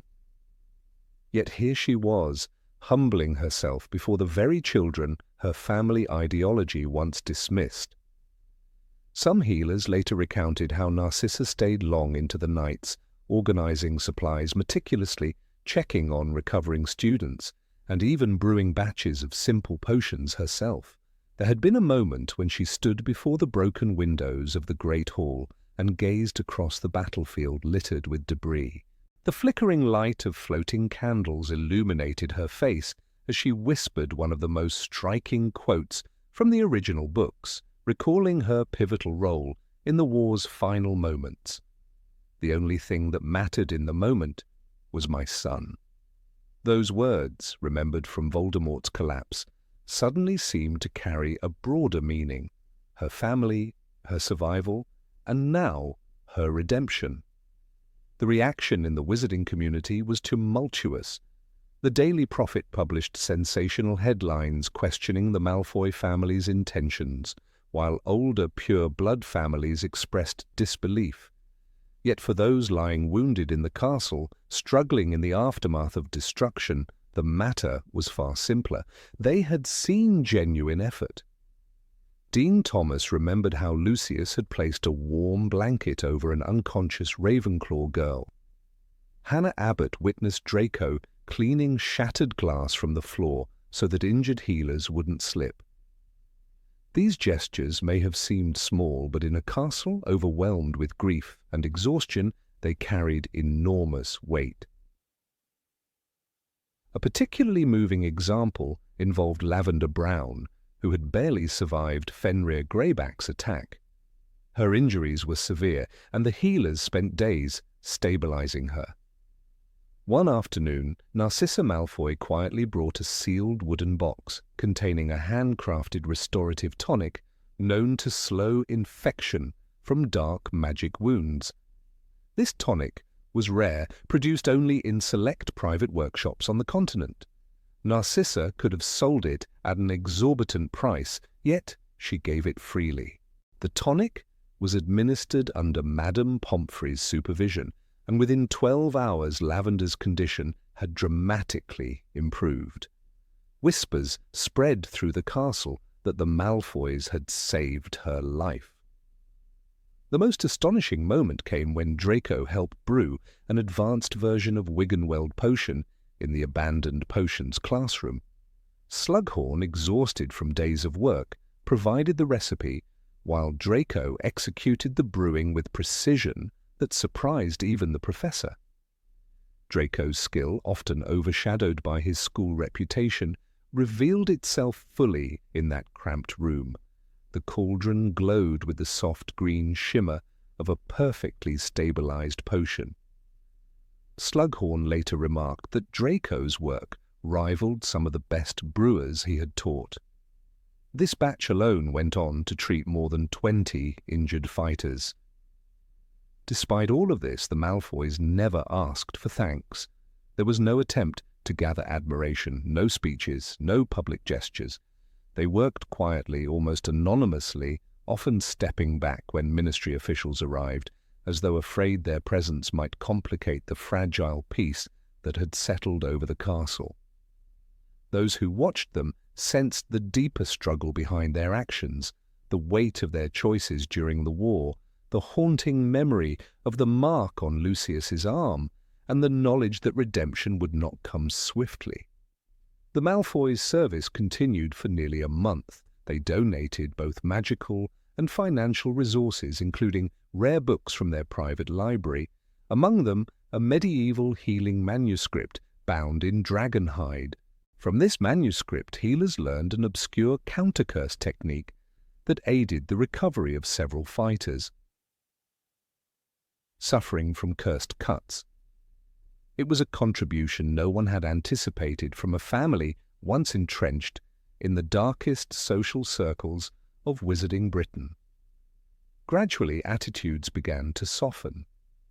Some still refused forgiveness, but a slow shift took place in the halls of Hogwarts. Those who had been healed by the Malfoys' supplies spoke quietly in their defense. Even Neville Longbottom, who had lost so much in the war, admitted privately that intentions mattered less than tangible actions, and the Malfoys had acted when it counted. He recalled a line Harry himself had once spoken about Draco. He was scared, and he was trying to do what was right. That sentiment now seemed to apply not just to the boy, but the family. As the final recovery tents were taken down and Hogwarts began the long journey toward reconstruction, the Malfoys slipped away without farewell. They left behind empty crates, disappearing vials, and a quiet rumor that perhaps beneath their pride and shadows there had always been a possibility for change. Some claimed that the war had broken them, others believed it had awakened their better nature. What remained undeniable was that, in the aftermath of the greatest battle of their time, the Malfoys had chosen to help heal rather than harm, and though history would debate their motives for years to come, those who had been there, those who had seen Narcissa kneel, Lucius carry, and Draco brew, knew a simple truth. Redemption in the wizarding world did not come in grand, heroic gestures. It often arrived in the quiet moments, the unrecorded acts, the small mercies that were extended when no applause could be expected. It arrived in the healing halls of Hogwarts, where the Malfoys, for the first time in many years, chose to stand on the side of life. Number 23. Draco donated Astoria's inheritance to charity. Draco Malfoy had known loss before, but nothing prepared him for the quiet, devastating emptiness that followed Astoria's passing. The manor, once echoing with the refined calm that she brought into his life, felt heavier with every step he took. It was not the silence that crushed him, but the sudden absence of her presence, her soft voice, and the determination in her eyes whenever she spoke of helping others who struggled as she had. Draco found himself walking through their home with Scorpius in his arms, realizing that everything he had once valued, lineage, reputation, wealth, seemed fragile compared to the legacy Astoria left behind. He had spent much of his youth fighting the image of his family's past, but it was Astoria's kindness that showed him what true change could look like. It was her influence that made certain choices feel not only necessary, but natural, even when others expected him to cling to the old ways. What many in the wizarding world never fully understood was how much Astoria's illness shaped her view of life. She had grown up with a rare, hereditary blood curse that often left her weak. Yet despite her fragility, she radiated strength more profound than most witches, twice as powerful. Draco often remembered her quoting the line from Dumbledore's speeches she had admired. "It matters not what someone is born, but what they grow to be." She reminded him of this not to challenge him, but to remind herself that her condition would never define her. It was that inner resolve that gave birth to her greatest project, the Astoria Greengrass Foundation for Rare, Magical Children's Illnesses. It began as a modest initiative, Astoria funding potions research led by healer Marwen Thatch, but it quickly grew, receiving support from families who rarely dared admit their children needed help.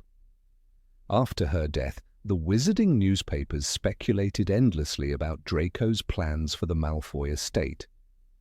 Some believed he would retreat into the manor and sink into the solitude of old traditions. Others whispered that he might remarry and secure more alliances for the family's reputation. But those who remembered the Draco of Hogwarts, the boy who, as Harry once thought, looked as though he had been crying, imagined that grief might harden him. The public did not anticipate that his first major decision as a widower would be one of generosity rather than self-preservation. And yet Draco himself felt no hesitation. He knew exactly what Astoria would have wanted him to do because she had trusted him. With her dreams, long before she trusted him with her heart. When Draco entered the offices of Gringotts to meet with Gornock the Younger, he carried a folder of documents that would transfer a substantial portion of his inheritance, not merely Astoria's share, but part of his own, directly into the foundation she had created. To those who later asked why he gave so much, Draco offered no public explanation. But privately, he had reflected on the Malfoy motto that his father often repeated, "We protect our own." For Draco, our own no longer meant just bloodline. It meant honoring Astoria's compassion and the children she had fought to support, even when her own strength was fading. The goblins, wary of Malfoy's after the war, were startled by the sincerity in his tone and the determination with which he finalized the transfer. Gornock himself later admitted he had never seen a wizard make a choice so clearly shaped by love. One of the most significant beneficiaries of Draco's decision was a young boy named Lyle Rennert, a 6-year-old suffering from crystalline flux syndrome, a rare disorder that slowly turned magical energy within the body into a brittle, glass-like substance. Astoria had met Lyle during a hospital visit 3 years before her passing and had been deeply moved by him, when his mother, Helena Rennert, received an owl informing her that Lyle would now receive fully funded treatment thanks to a donation from Draco Malfoy. She wrote a letter of heartfelt gratitude. Draco kept that letter folded neatly in his pocket for months. Whenever doubts crept in, as they inevitably did for a man trying to redefine himself, he would read Helena's line, "Your wife believed in my son when no one else did. Now you believe as well." Some of Draco's former acquaintances sneered at his decision, considering it a sentimental gesture unworthy of a pure-blood heir. They whispered in private circles that Astoria had softened him, that he was abandoning centuries of carefully cultivated prestige. Draco ignored every murmur. Those years of caring about whispers had brought him nothing but loneliness and regret. He remembered Snape's words during one of their final conversations in Hogwarts. You must choose what side of yourself you will serve. At the time, Draco had not understood, but life, marriage, fatherhood, and loss carved the meaning into him. Serving the better side of himself was no longer a choice, it was a responsibility. The change in Draco did not go unnoticed by Harry Potter himself, who learned of the donation through a former classmate working at St. Mungo's. Harry, long accustomed to seeing the world turn young bullies into bitter men, found himself unexpectedly moved. He remembered watching Draco in the room of requirement, trapped in fire and fear, and how close they had all come to losing one another. Draco's new act of goodwill echoed what Harry had once said about remorse. It's the difference between being dragged into the light and walking into it with your head held high. Draco was not seeking redemption from others, but he was undeniably stepping into a new light. Scorpius, still too young to understand legal forms and bank transfers, felt the change in subtler ways. His father spoke of Astoria more often, not with sadness that crushed him, but with tenderness that strengthened him.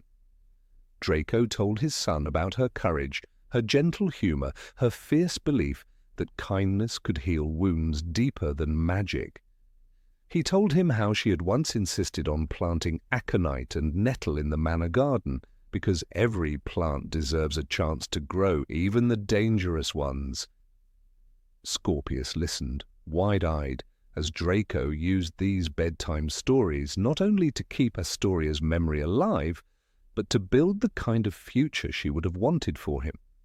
The foundation, reinvigorated by Draco's donation, expanded its research and programs. Healer Marwan Thatch was able to hire 2 new specialists, Dr. Elspeth Roll, a curse-breaker turned pediatric healer, and potion master Tiberius Merriweather, known for his groundbreaking work on stabilizing volatile magical energies in young witches and wizards. Their first major achievement came when they stabilized Lyle Rennett's condition long enough to give him a chance at a normal life. The Daily Prophet published a modest article about the breakthrough, crediting the Malfoy donation as a turning point. Draco cut out the article and placed it inside Astoria's favorite book of poetry. The transformation of Draco's reputation was not instant, nor was it universal. There were still those in the wizarding world who remembered the Malfoy family during the war and refused to believe in change. But the younger generation, students who saw Scorpius in Hogwarts, who heard their parents talk about the Foundation, who read headlines about medical breakthroughs, began to see the Malfoy name differently. Draco never asked for approval, but he never denied that the quiet shift in public perception gave him a strange, unexpected sense of peace. One evening, while reviewing documents from the Foundation, Draco found Astoria's original handwritten mission statement. Her script was elegant, a little shaky from illness, but full of clarity. To help children who suffer silently, and to ensure no family feels alone in fear. Draco read the page several times, tracing her handwriting, as if by doing so he could hold her hand again. That night, he walked through the manor halls and paused beneath her portrait. The painted Astoria smiled at him softly, her eyes reflecting the same hope she carried in life. Years later, when Scorpius would ask why the foundation mattered so much, Draco would explain that wealth meant nothing if it only gathered dust in vaults. He would say that Astoria believed magic was meant to protect, to heal, and to renew, not merely to inherit. And with each passing year, he watched Scorpius grow into someone who embodied Astoria's compassion and Draco's resilience. The boy would visit the Foundation offices, listening attentively to healers, sometimes offering small suggestions inspired by his school lessons. Draco recognized in him the best qualities of both his parents. For Draco, the act of giving away part of his inheritance was never an attempt to erase his past. He knew the past could not be erased, but it could be redirected, reshaped, transformed. Astoria had taught him that transformation was the most powerful kind of magic, and so he chose to let go of the legacy built by fear and pride and replace it with one forged from love and purpose. His decision proved that the Malfoy line could evolve, becoming not a symbol of darkness, but of a quieter, steadier kind of strength. Astoria's foundation grew into something larger than either she or Draco had imagined. Families from across Europe wrote letters, attended fundraisers, and sought help for children who were often overlooked. Draco continued to support it discreetly, never wanting the spotlight, always focusing the praise back onto Astoria's memory. With each success story, he felt her presence more vividly.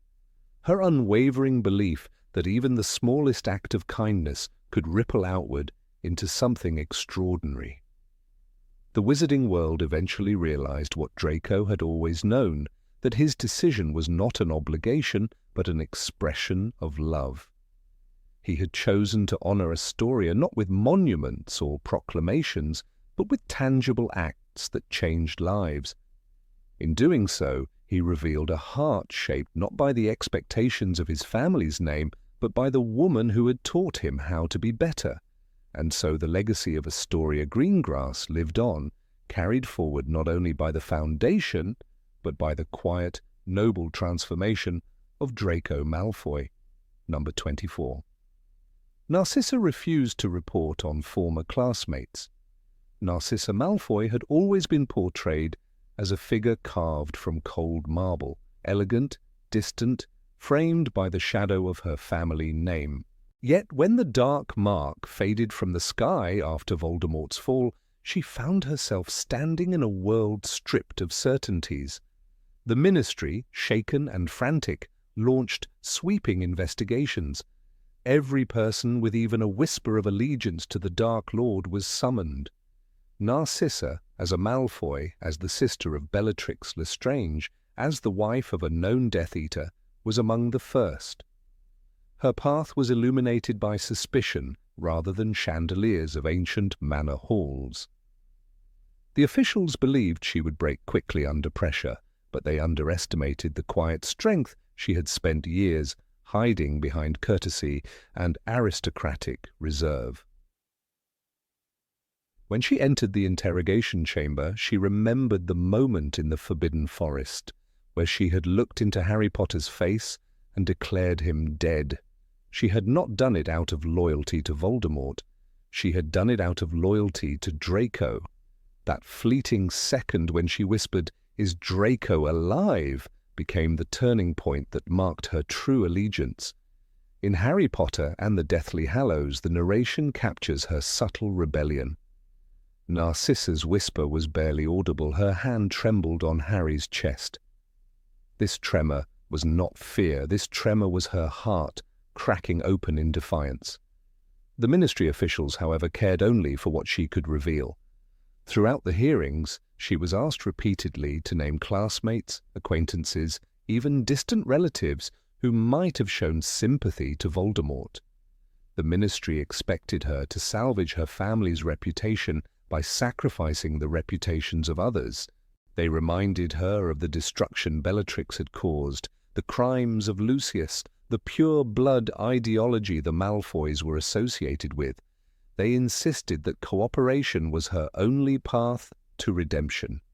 Yet Narcissa knew that redemption could not be built on the ruins of innocent lives. She understood how fear had twisted the wizarding world, how people had followed orders not out of devotion, but out of desperation to survive. She recalled Theodore Nott, a quiet boy who had once sat beside Draco in potions, always polite, always withdrawn. The ministry wanted her to confirm that he had offered assistance to Death Eaters. She refused. She remembered his father, a known supporter of Voldemort, but the boy himself had shown no cruelty, no conviction in the ideology. To condemn him would be to condemn every child who had been forced into darkness by the choices of their parents. Narcissa would not become the instrument of such injustice. She simply said she had seen nothing that proved Theodore's loyalties. Her voice remained steady despite the irritation of the interrogators. Another name placed before her was that of Daphne Greengrass. The officials hoped that Narcissa would accuse her family, long rumoured to be sympathetic to old pure-blood customs. But Narcissa remembered the girl trembling at the Hogwarts gates during the battle, gripping her younger sister's hand. They were not fighters, they were frightened children. Narcissa refused to twist fear into guilt. She insisted that not every pure-blood family had served Voldemort willingly, and that suspicion was not evidence. The ministry, still hungry for certainty in a world where nothing had been predictable, grew frustrated with her restraint. The pressure escalated when the Aura Office presented her with a list of Hogwarts classmates who had attended gatherings at Malfoy Manor during Voldemort's rise. Some had been there by force, some by accident, and a few by choice, but Narcissa refused to generalize guilt. She remembered the cold silence in her own drawing room, the terror many felt in the presence of Bellatrix or Voldemort. People had not come to offer loyalty, they had come to avoid punishment. In those days, even breathing incorrectly could provoke suspicion. Narcissa understood the difference between willing service and coerced survival. During one hearing, Kingsley Shacklebolt himself visited the chamber, his presence bringing weight rather than threat. He had fought in the Battle of Hogwarts, seen the brutality firsthand, and yet he believed in justice. Narcissa respected him more than she would ever admit. He asked her one question, whether she believed the new ministry should pursue vengeance or truth. Her answer came without hesitation.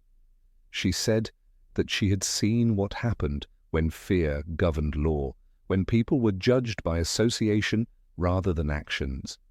She said she had seen a world where no one trusted their neighbors, where silence was safer than honesty, where even children were punished for their family's sins. She could not allow that world to grow again under a different banner.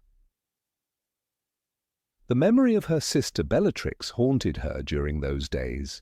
Bellatrix had always believed that loyalty meant fanaticism, that truth could be shaped by power, that cruelty was a sign of conviction. Narcissa rejected this worldview entirely. She had watched Bellatrix destroy lives with laughter, and she had been powerless to stop her. Now, sitting in a sterile room across from ministry officials who demanded similar destruction, Narcissa saw the same echoes of a witch hunt.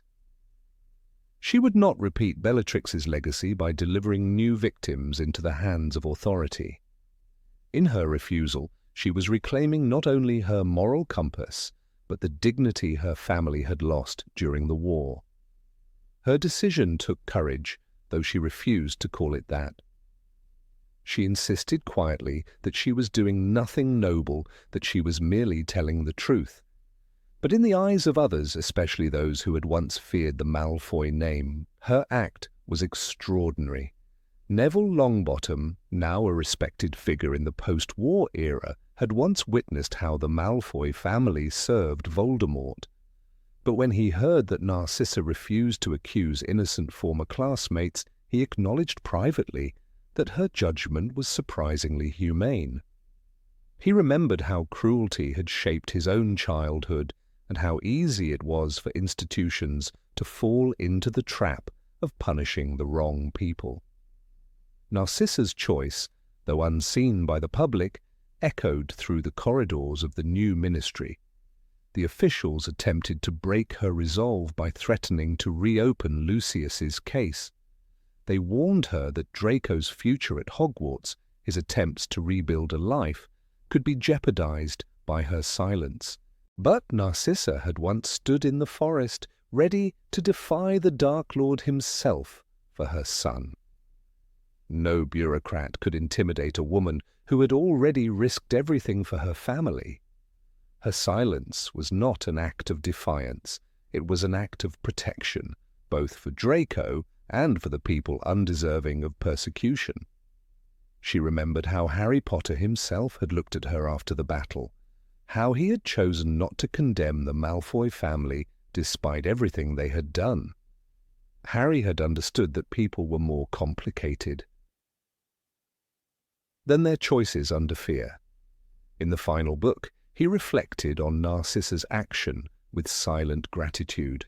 It was written simply, "Narcissa Malfoy saved Harry's life that day, and she did it for her son." That quiet acknowledgement became her shield. If the boy who had defeated Voldemort could understand her humanity, then she had the right to protect the humanity of others. One particular example became central to her hearings. The ministry asked about a Hogwarts student named Evan Rosier, a distant relative of the Rosier family, suspected of aiding the Carrows during the battle. Narcissa had seen him only once during that period, fleeing the chaos in the corridors, terrified and alone. The ministry wanted her to confirm that he had entered her manor 2 weeks before the battle. She refused because it was not true. She insisted instead that she had heard Bellatrix mock the boy as a coward, claiming he had refused to perform a curse. This detail, small but truthful, dismantled the ministry's accusation. Her memory saved Evan from a sentence in Azkaban. If Narcissa had chosen self-preservation over integrity, the boy would have paid a price he did not deserve. As her hearings continued, Narcissa adopted a quiet resolution. She understood that the ministry's goal, while born of grief and panic, could easily slide into another era of fear. She believed that justice required more than identifying enemies. It required understanding how people behaved under terror. She had seen servants tremble under Voldemort's gaze. She had watched young witches and wizards break under threats. She had watched the world collapse in on itself when choices disappeared. She refused to let that atmosphere define the new future. Some might argue that Narcissa's motivations were selfish, rooted in protecting her own. But her actions revealed a deeper transformation. She had once valued lineage and reputation above all. Now she valued mercy. She had once believed that noble birth determined virtue. Now she understood that true nobility came from choosing compassion in the face of pressure. She saw clearly how pureblood ideology had failed her family, how ambition had led Lucius into darkness, and how obedience had destroyed Bellatrix entirely. Narcissa wanted no part of that legacy anymore. Her refusal to inform on innocent people ultimately helped reshape how the ministry conducted its investigations. Kingsley Shacklebolt ordered stricter standards for evidence, insisting that suspicion alone could not justify punishment. Narcissa's quiet courage influenced these reforms. She never sought recognition, but her resistance contributed to a more just recovery after the war. People who had been frightened to speak found hope in her example.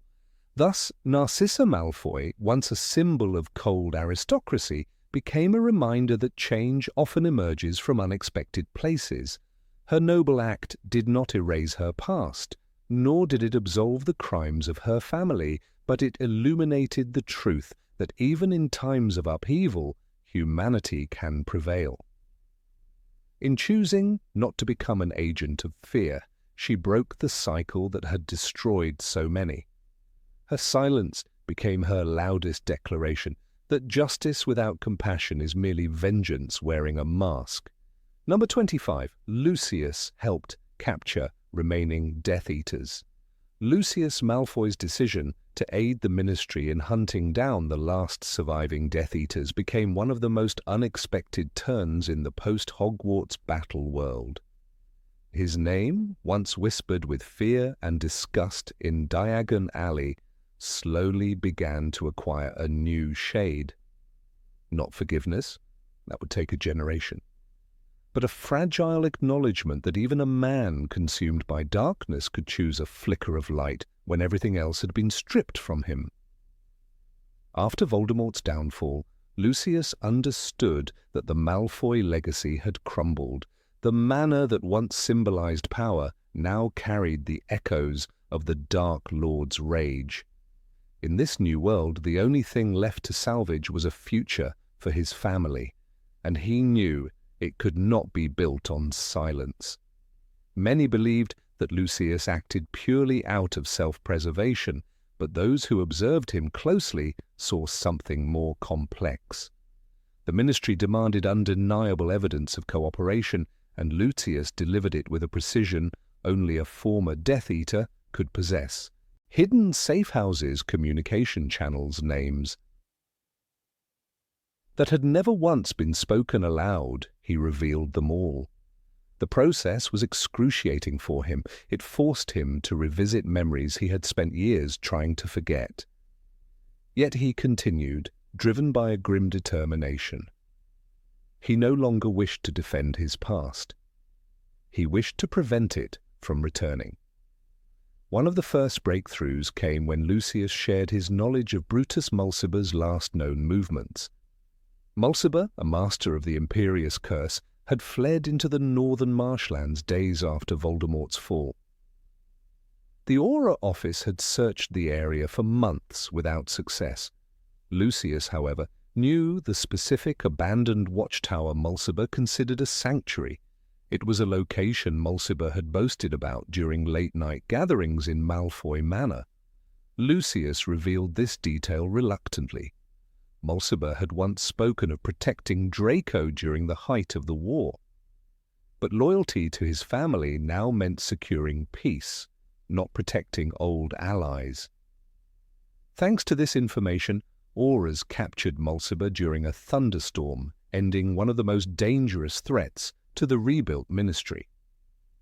Lucius's most valuable contribution came a few weeks later, when he presented the Ministry with a set of personal logs he had kept during the Dark Lord's rise.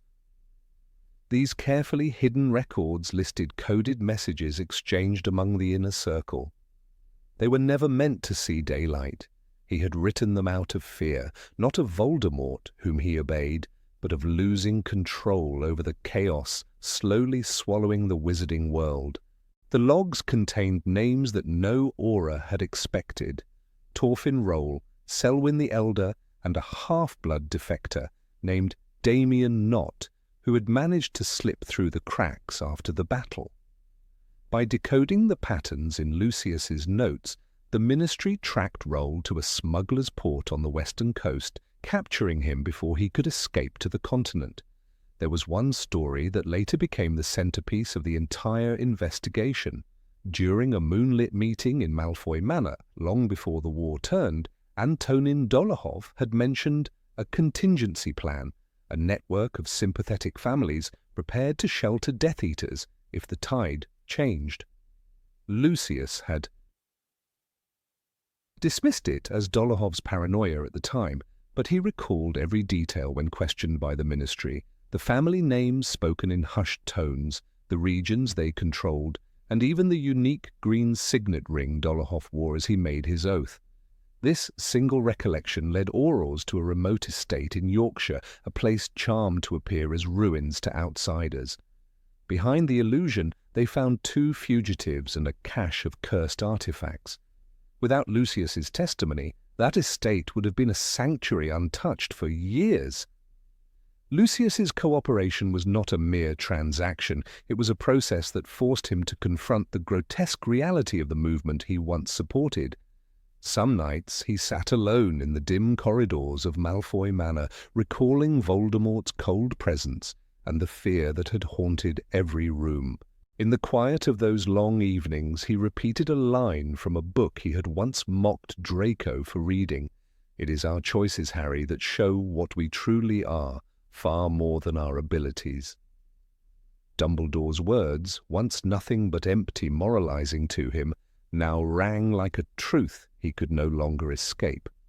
Lucius understood that his choices had shaped a world filled with widows, orphans, and ruins. He could not erase that, but he could refuse to contribute to further destruction.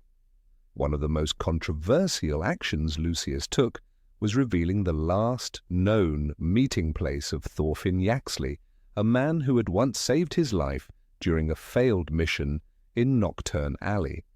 Yaxley's loyalty to Voldemort had been unwavering, and capturing him meant dismantling one of the remaining pillars of the extremist underground.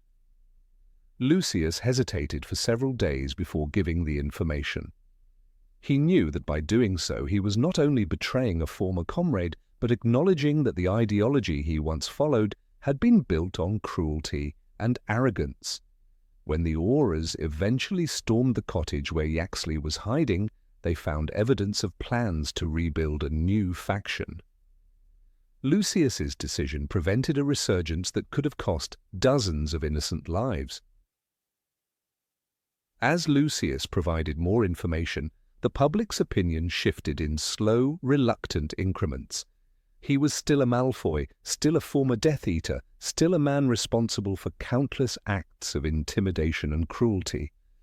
Yet even his harshest critics admitted that his intelligence had saved Aurors months of work. Some of the younger ministry workers felt uneasy about accepting help from such a tainted figure. But Kingsley Shacklebolt reminded them that progress required uncomfortable choices. Lucius's knowledge was not forgiveness. It was a tool. And tools, even if forged in darkness, could be used to rebuild. The toll of these confessions was most visible in Draco. He had grown up idolizing his father's elegance and authority, only to discover that both had been illusions sustained by fear. Watching Lucius lay bare his past was painful, but it also revealed a part of him Draco had never seen: humility. When Lucius shared the hiding location of Selwyn the Elder, Draco reportedly stood in the doorway, fists clenched, trembling not with anger, but with the weight of witnessing a man choosing virtue over pride for the first time. Draco carried that moment with him into adulthood, the day he realized his father was capable of change. Narcissa, often seen as the quiet pillar of the family, played a vital role behind the scenes. She encouraged Lucius to cooperate fully, reminding him that their family's future depended on honesty. It was Narcissa who convinced him to hand over a silver-bound notebook containing the earliest meeting records of the Death Eaters, pages that revealed subtle power struggles and betrayals within the group. This notebook exposed Damien Knott, who had been considered dead for years but had actually disguised himself using an archaic Byzantine spell. The revelation allowed the ministry to dismantle a clandestine potion ring he had created. Lucius's decision to betray his former allies was not admired by everyone. Some believed he acted too late, that his courage bloomed only after the Dark Lord had fallen. Yet the wizarding world was in no position to reject valuable information. It needed closure, and closure required truth. Lucius became the unexpected architect of that truth, a man whose hands had inflicted fear, but who now used them to sketch maps leading Aurors to fugitives. His transformation was not heroic in the traditional sense. It was quiet, painful, and steeped in regret. The kind of redemption that grows slowly like grass over burned earth. One of the last cases he contributed to involved Evangeline Rosier, a lesser-known but highly skilled alchemist who had crafted poisons for the Death Eaters. Lucius recalled with haunting clarity a conversation in which she mentioned storing her most dangerous creations beneath a disused theatre in London. When aurors investigated, they found vials capable of mass devastation. Lucius's memory prevented what could have been a catastrophic attack by remaining radicals. This discovery became the strongest argument in favor of granting him partial leniency. Throughout the process, Lucius never pleaded innocence. He never attempted to portray himself as a victim. His cooperation was done with a quiet, almost resigned acceptance. What drove him was not the desire for a medal or a name cleared of all blame. What drove him was a simple understanding that his family deserved a future untouched by the darkness he had once embraced. He knew that if Draco was ever to raise his head proudly again, the Malfoy name had to carry at least one act of integrity. The ministry, after months of deliberation, acknowledged the significance of Lucius's actions. Though he never became a celebrated figure, he became a reminder that redemption was possible even for those who had walked far into shadow. His story spread quietly through the wizarding world, whispered in the leaky cauldron, debated in Hogwarts classrooms and mentioned cautiously in daily prophet columns. People were surprised to discover that courage did not always look like a wand raised in battle. Sometimes courage looked like a man turning against his own past. In the end, Lucius Malfoy did not change the world through power, influence, or intimidation. He changed it through truth. He understood that the future could not be rebuilt unless the remnants of Voldemort's forces were eliminated completely. His act did not erase his past, but it ensured that fewer children would grow up haunted by the shadows he once helped cast. And in a world still healing from war, that was no small contribution. Number 26, Draco became a mentor for bullied students. Draco Malfoy's transformation began not with repentance, but with fear, the fear only a parent can feel when sending a child into a world that once shaped him in ways he now regretted. When Scorpius Malfoy boarded the Hogwarts Express for the first time, Draco felt an unexpected tremor in his chest. He remembered the echoing corridors where he had once strutted with arrogance, hiding insecurities behind pure-blood pride. He remembered the pressure from his father, the expectations he could never escape, and the weight of a name that dictated every friendship, rivalry, and choice. Watching Scorpius wave from the window, Draco realized he was sending his son into a place where cruelty often sprouted not from evil, but from immaturity, fear, and group loyalty. It unsettled him more deeply than he expected. In the first months of Scorpius's schooling, Draco received letters describing the taunts, the whispers, and the fear his son tried to hide behind polite words. The Malfoy name, long associated with dark magic and arrogance, made Scorpius an easy target. Draco recognized those letters for what they were, a quiet plea for help. He had never written such letters himself, yet he remembered all too well what it felt like to be trapped inside a role he did not choose. The past came back sharply, especially the memory of Dumbledore's words to him. "It is my mercy and not yours that matters now." Draco had once mistaken mercy for weakness. Now he saw it differently. Haunted by Scorpius's struggles, Draco returned to Hogwarts not as a lord of pure-blood power, but as a father, vulnerable and determined. He spoke cautiously with Professor Longbottom, whose gentle firmness surprised him. Longbottom explained that some students were being singled out for their families, backgrounds, or unusual talents. Draco felt a hollow ache in his chest. The patterns were familiar.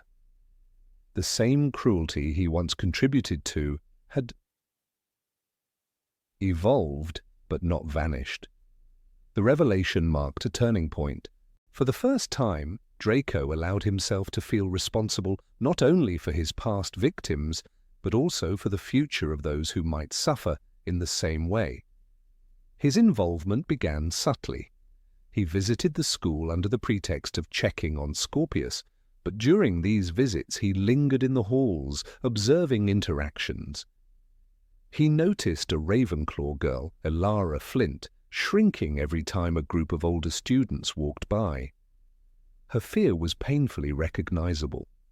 When he later learned she had been targeted with hexes because of her stutter, something inside him hardened, an echo of the young Draco who once laughed at similar cruelties.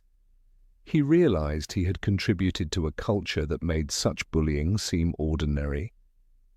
That realization changed him. Instead of retreating to pride, he chose action. Draco approached Professor McGonagall expecting suspicion, but she regarded him with a thoughtful, almost patient expression. She reminded him of his mother's quiet bravery and his own moment of hesitation in the room of requirement, when he could have chosen a darker path, but didn't. Her words were not praise, nor were they forgiveness, but they were an invitation. From that day forward, Draco began collaborating with Hogwarts staff. He helped develop a discreet support system for students experiencing intimidation, an unofficial network that offered guidance without drawing unwanted attention.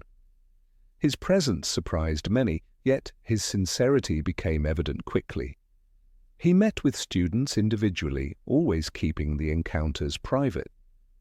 Draco understood shame, and he understood the fear of being perceived as weak. He began sharing stories from his own youth, not as confessions meant to evoke pity, but as cautionary tales. He explained how he once mistook cruelty for strength, and how that illusion had nearly cost him everything he loved. Students listened, stunned. For them, Draco Malfoy existed mostly as a name in the history of the Second Wizarding War, a boy who had stood silently on the edge of catastrophe.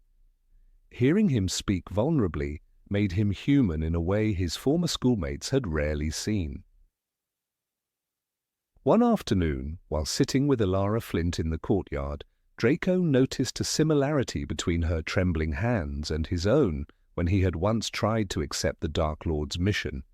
He reassured her by recounting how he had been trapped between expectation and fear, living with consequences he was too young to understand. "Fear of a name increases fear of the thing itself," he remembered Hermione Granger once quoting, a sentence he had dismissed as naive but now found profound. His honesty resonated with Elara, who later said it was the first time she felt understood rather than judged. Gradually, more students sought him out. A Hufflepuff boy named Rowan Gallagher, teased for his fascination with non-magical inventions, found in Draco someone who would not belittle his passions. Draco told him how Lucius Malfoy had once mocked Arthur Weasley for the same curiosity, and how foolish that ridicule now seemed. He encouraged Rowan to continue exploring what fascinated him, explaining that innovation often comes from the courage to admire what others do not. The boy left that meeting with shoulders lifted just slightly higher. It was a small shift, but meaningful. Scorpius observed his father's transformation with a mixture of awe and confusion. He had only known Draco as a quiet, private man who carried invisible burdens. Seeing him act with purpose was enlightening. Scorpius later told Albus Potter that his father had learned to be the person he wished someone had been for him. Draco did not hear this comment, but he sensed the growing warmth in his son's letters. It was not pride Scorpius felt, but trust, and Draco cherished that more deeply than he ever expected. As weeks turned to months, Draco's presence at Hogwarts became almost symbolic. Students who once viewed him through the distorted lens of old stories now saw a man shaped by regret and determination.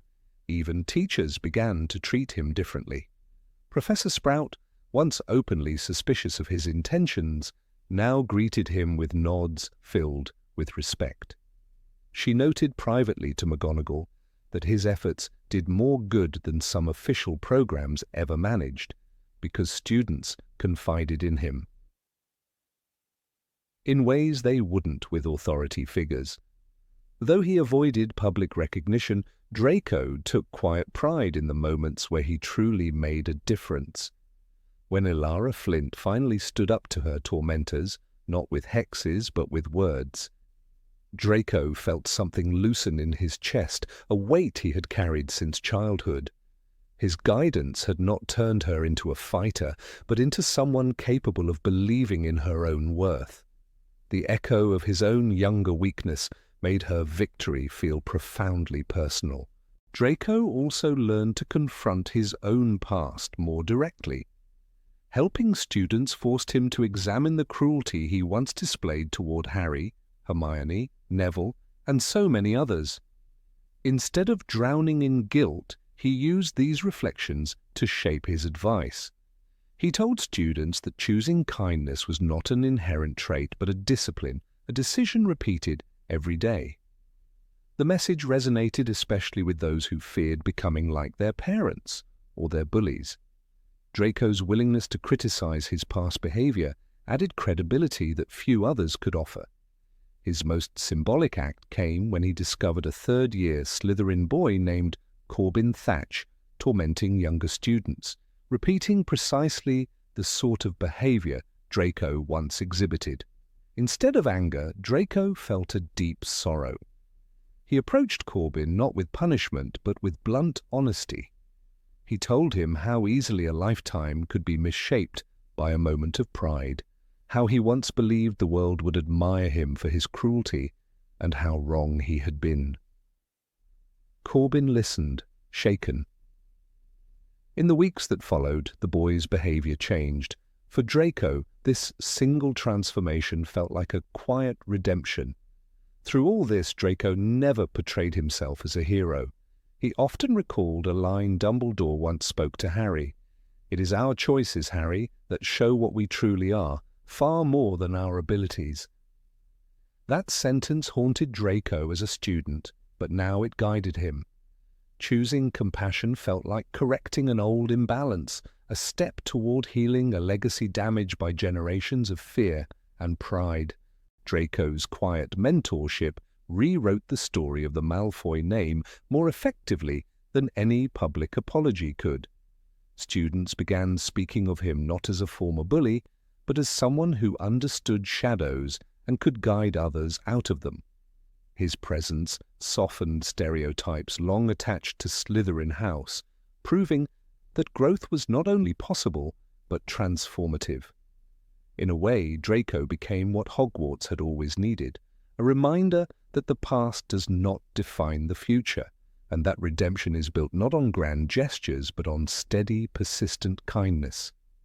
The noble act of the Malfoy family did not take the form of a duel, a heroic rescue, or a public declaration. Instead, it unfolded quietly in classrooms, courtyards, and hushed conversations. Draco Malfoy, once the poster child for entitlement and cruelty, became a guardian for those who felt small and frightened.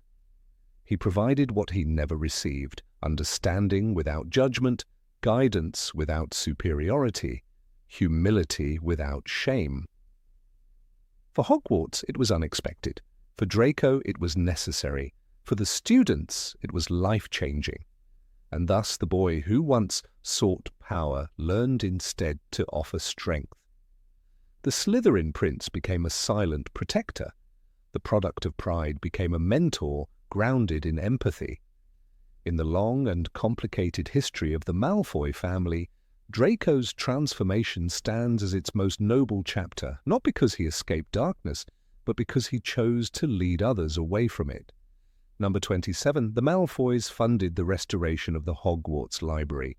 The Malfoy family, once known for their cold marble halls and colder convictions, entered the post-war years under the weight of scrutiny heavier than any curse. Yet as Hogwarts rose from ashes and fractured stone, so too did the opportunity for unlikely transformation.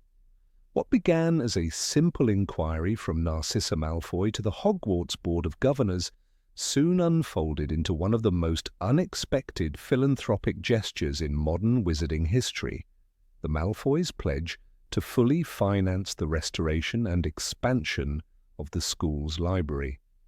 The news shocked many who still remembered Draco Malfoy sneering at Hermione Granger and calling her a mudblood, a word that carried centuries of poison. But beneath the polished phrases of the public announcement lay motivations much more complex and deeply human than charitable vanity. It was Lucius Malfoy who had first approached Professor Neville Longbottom, newly appointed as head of herbology and one of the war's quiet heroes. Observers recalled how unusual it was to see Lucius, stripped of his wand by the ministry after the war, standing humbly in the greenhouse corridor, the scent of damp soil replacing his usual perfume of status and authority. He had not come to discuss politics, artifacts, or the fragile future of pure-blood influence. Instead, he had come to ask for a list of books lost to Death Eater raids, fires, and the final battle, a list of knowledge that had vanished because of choices, some of which had been his. That moment, whispered about among the staff, marked the beginning of a slow, painful acknowledgement. The Malfoys could not rewrite their past, but they could invest in how the next generation understood it. Narcissa Malfoy's involvement proved even more decisive. Those who observed her at meetings with the Hogwarts librarians described a woman who carried herself with the quiet dignity of someone aware that redemption was fragile, earned line by line rather than proclaimed. She insisted the donation be large enough not only to restore the damaged shelves but to build a new wing entirely. The surprise came when she outlined the subject focus of this wing: books on Muggle history, tomes documenting cooperation between magical and non-magical communities, research volumes on the development, psychology, and struggles of Muggle-born witches and wizards. It was as if Narcissa, who once watched Hermione Granger interrogated in the drawing room of Malfoy Manor, sought to build a space that contradicted every prejudice her family had inherited. One of the librarians, Madame Aurelia Fitzroy, later described the meeting where Narcissa held a charred book salvaged from the post-battle rubble. It was a Muggle children's encyclopedia that Hermione Granger had once donated, its pages melted together in a strange, sorrowful sculpture. Narcissa traced the blackened edges with a thumb. She reportedly said no words, but the gesture alone was enough to give the staff goosebumps. As they later told our magazine, it felt like the moment a pure-blood dynasty silently confessed the cost of its own blindness. The Malfoys' gold was not meant to erase the past, but to confront it. The new wing, later named the Concordia Collection, grew into the most diverse, scholarly section Hogwarts had ever seen. Portraits of Muggle inventors hung beside moving illustrations of magical botanists. A restored copy of Hogwarts, a history, was displayed open to the chapter Hermione Granger had once quoted passionately. Hogwarts has been a welcoming place for centuries, though not always free of bias as any institution touched by human nature. The irony did not go unnoticed among the students. The library staff placed beneath it a brass plaque crediting the Malfoy family for funding its restoration. Visitors often paused there, struck by the strange poetry of seeing Hermione's favourite text preserved thanks to those who once dismissed her worth.